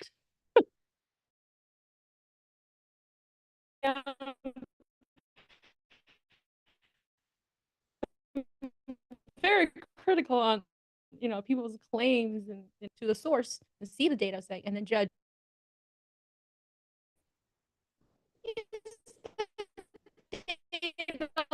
large enough is done correctly. So Or real for you, someone claims something Mhm. into themselves and another article else.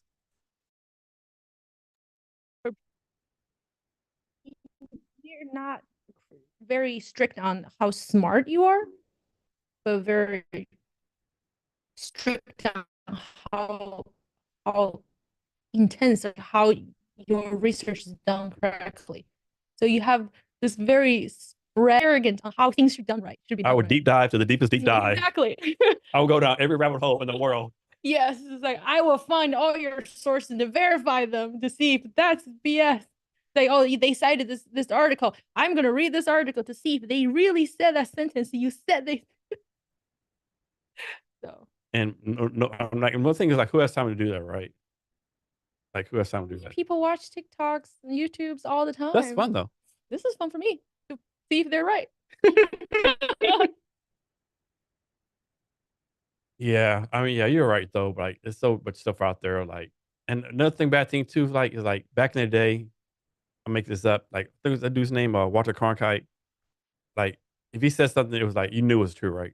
Nowadays, CNN, what? Yeah. Like some people call it a clown news network, or Fox, or what do you call it? It's like, man, like it's like, and no, there things like CNN brought to you by Pfizer, or CNN brought to you by this and like that. How is it not biased, right?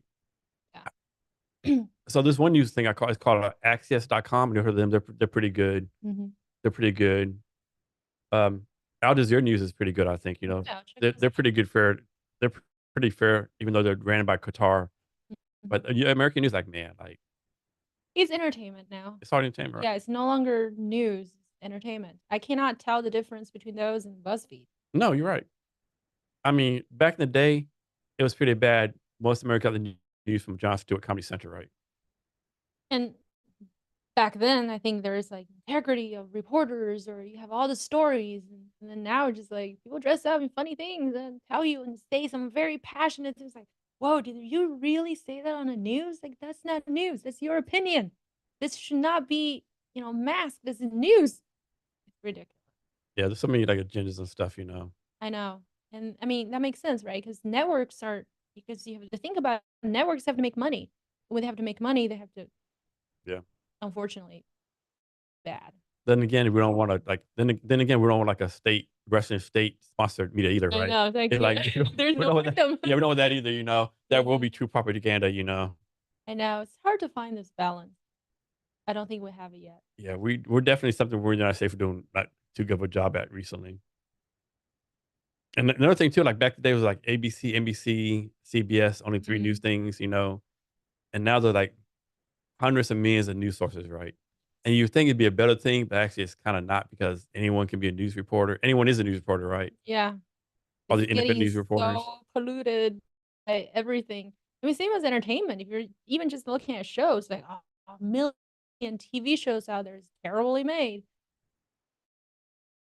It's too much. And then like, suppose there's a good show like man, Game of Thrones. You have to get HBO, or like this is what I watch now on Showtime called The Shy is really good. I forget streaming for Shy, right? Back then, everything was on three channels, right? Now you got to have a Apple Music, YouTube, this, and this, Hulu, Oh, don't even get me started on those evil subscriptions. and all those shit. It's only $10. You can't. The thing is, even if you buy it, you don't own it. No, you don't. Like, I think is one of the most evil thing that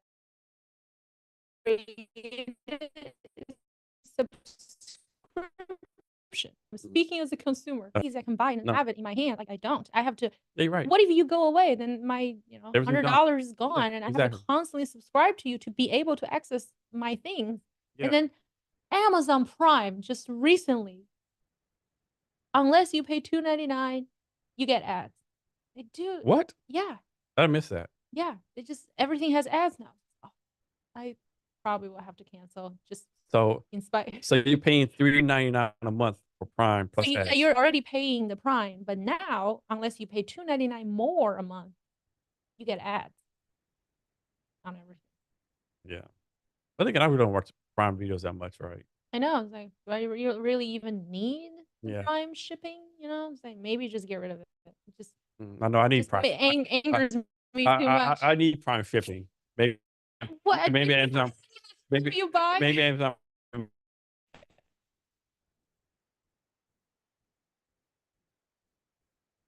I don't know. It's a convenient. I do think that like because they have to constantly make you not too happy, but feel like you can be happier. So you keep buying, keep buying, keep buying. It's no longer I make a good product and you buy it and you're a consumer. They want a subscription. What is that? You don't own anything. DVDs should come back. Here's a marketing challenge for you. So have you heard what Wendy's is doing? So Wendy's, a fast food restaurant, Oh yeah, yeah, yeah. introducing They're surge pricing. Well, like the longer the line is, the more you got to pay. So like, so you're telling me the wait, the more I got to pay? Are you fucking kidding me right now? honestly, that's just like I mean, we already see dynamic pricing everywhere else, right? Like or Uber and all this kind of like different things. Actually, most things you buy, purchase on your smart devices, a lot of times they are targeted at you. Personalized pricing, all this kind of stuff. But food? Come on. So you're telling me this $5.99 burger is now $30? And if I came 2 hours later, I would have paid $5.99. Waited 2 minutes. Now I got to pay $30 or wait 30 minutes. Yeah, so it's just worse in every way. Like, like what? I, And even they came in the sense that said, "My bad, our mistake." I think they're screwed, right? Because people, consumer, like you try to screw us over. obviously, I mean, that's what businesses do, especially those large businesses and monopolies out there. Like, how does that make sense in any world? Well, I'm glad that they're removing them. I'm glad people responded as, Oh, they nope. responded. Yeah. They responded. Yes. Like the internet spoke. The internet spoke. And like so many memes across all social media, like TikTok, Instagram, like doing like little memes and stuff, stories and stuff. One thing on tech is like a um, Wendy's, McDonald's, Burger King, all these different Mhm. things, talking and stuff.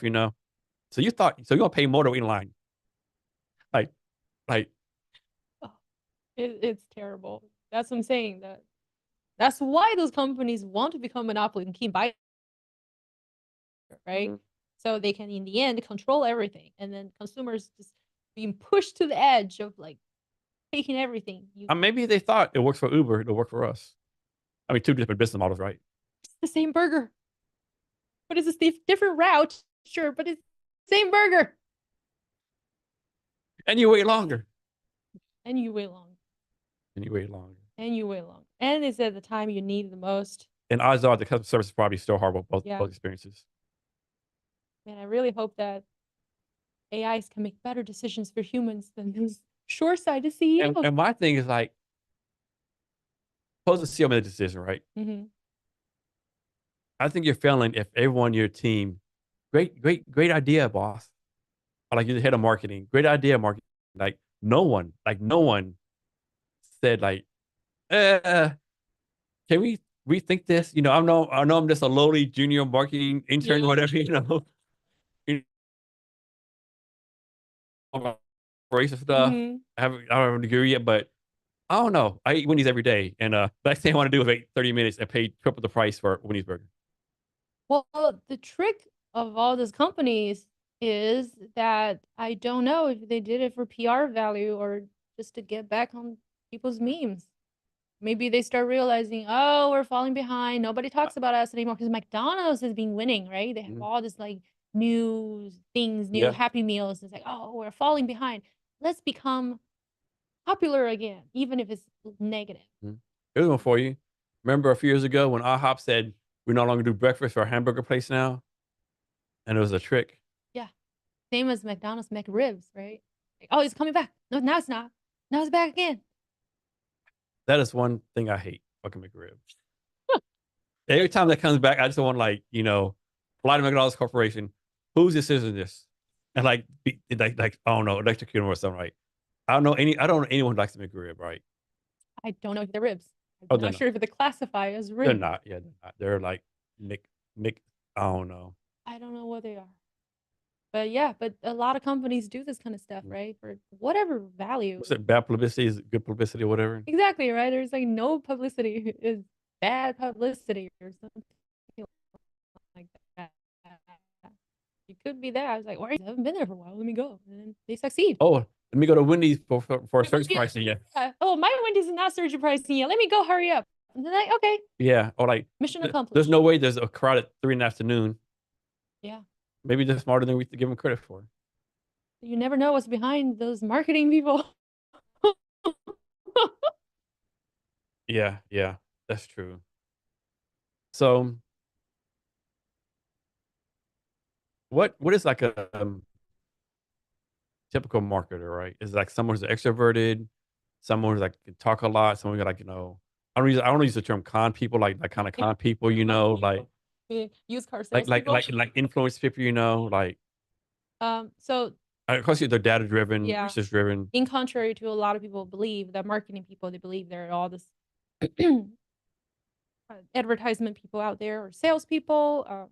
Most marketing people are data driven, analytical, and but is passionate about the product.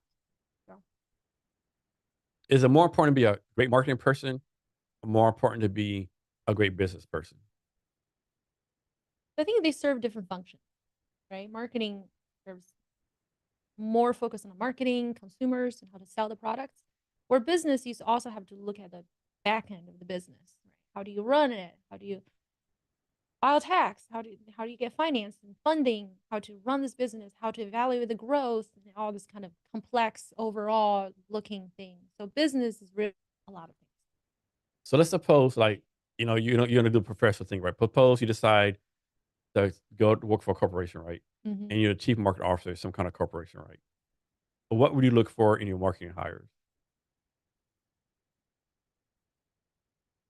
I think is quite similar to what we want in a good marketer, right? Person is uh, data driven, analytical, and not very easily convinced by certain ideas. Oh, this is a great product. You don't know if that's a great product. You need to find ways to prove it. So it's almost like a researcher. Okay. Are you able to talk to anybody or are you going to do your PhD dissertation on? I mentioned a little bit is on the AI fairness, Okay. on the content recommendation. So that's the one that we talked about earlier. Mhm. That's the one. Okay. But can you talk about any of the like details, like how hard it was to do it, or like what's your like what you trying to prove or Ah, disprove? so yeah, I can talk a little bit about how it came to me. How about that?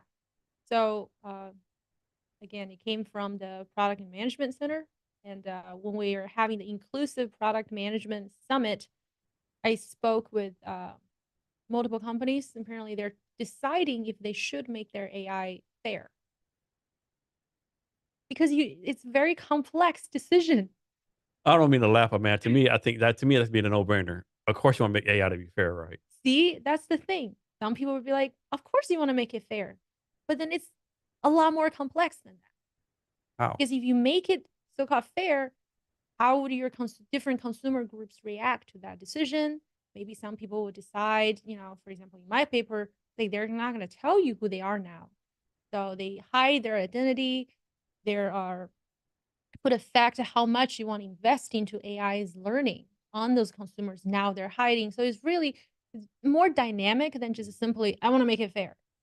So, Because a so it's lot not of that time, simple. yeah, it's not that simple. And also it's if you think about it, a lot of those content companies, their AI is the core of their business.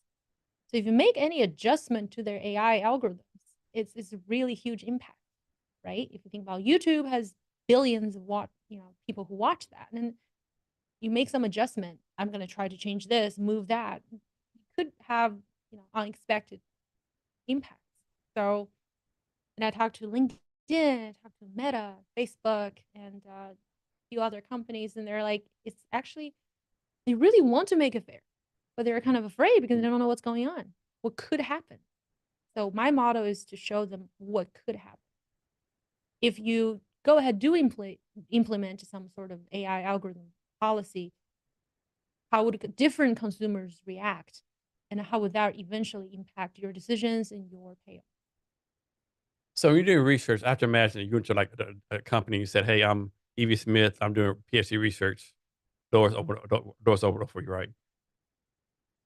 So for me, Versus, I don't go to talk to the company. I did not go to talk to them, but it's more like an event, and then we started a conversation on okay. this, and then and then information came, and we talk about it. But I think if I needed, so we have empirical people who need data, so they actually do have to go to talk to different companies. It's like, okay, I'm studying this. I think you may have data, or can I run this, quasi experiment on your platform? Would you allow me to do that? So there are different ways. But if you were like, Evie Smith, random person, you know, Can you give me some data, or can we talk about your business? You're like, get out of here. yeah, Yeah, people are usually a little bit nicer when they know you're a yeah. student and doing research. So have you thought about this? I'm a big thing about this. Like, we don't know, right? Like, back in the day, Mm-hmm. everyone thought the Earth was flat. The smartest people in the world thought it was flat. Goes all the way They were down. proven wrong. What do you think what do you think that we know without a doubt is true today that probably isn't true? Well, first thing is how smart AI is. A lot of people think it's great. A lot of people think it passed the Turing test. Now AI can talk to us. It can create things. I think that people will soon realize that not quite there yet. Nice. So Evie, is there anything I should have asked you that I didn't, or anything else you want to talk about? No, I think we talked about a lot of things Yeah, and I had a lot of fun. nice. So Evie, can you share your social media so people can reach out to you, including potential students in the future, Yes, of so they course. can kiss up to you? Oh no. But if they can learn something or, get a kick Yeah, out of that's this that's a conversation, that's that'd a be that's a great. that's a better thing. Yeah, reach out to you so they can learn something from you. The better one. Thank you so much, Jason. Yes. So Evie, thanks for being here today. I really appreciate it. Thank you. Thank you so much. It's really fun talking to you. Thanks. And to our listeners, thank you for your time as well. Remember to be great every day.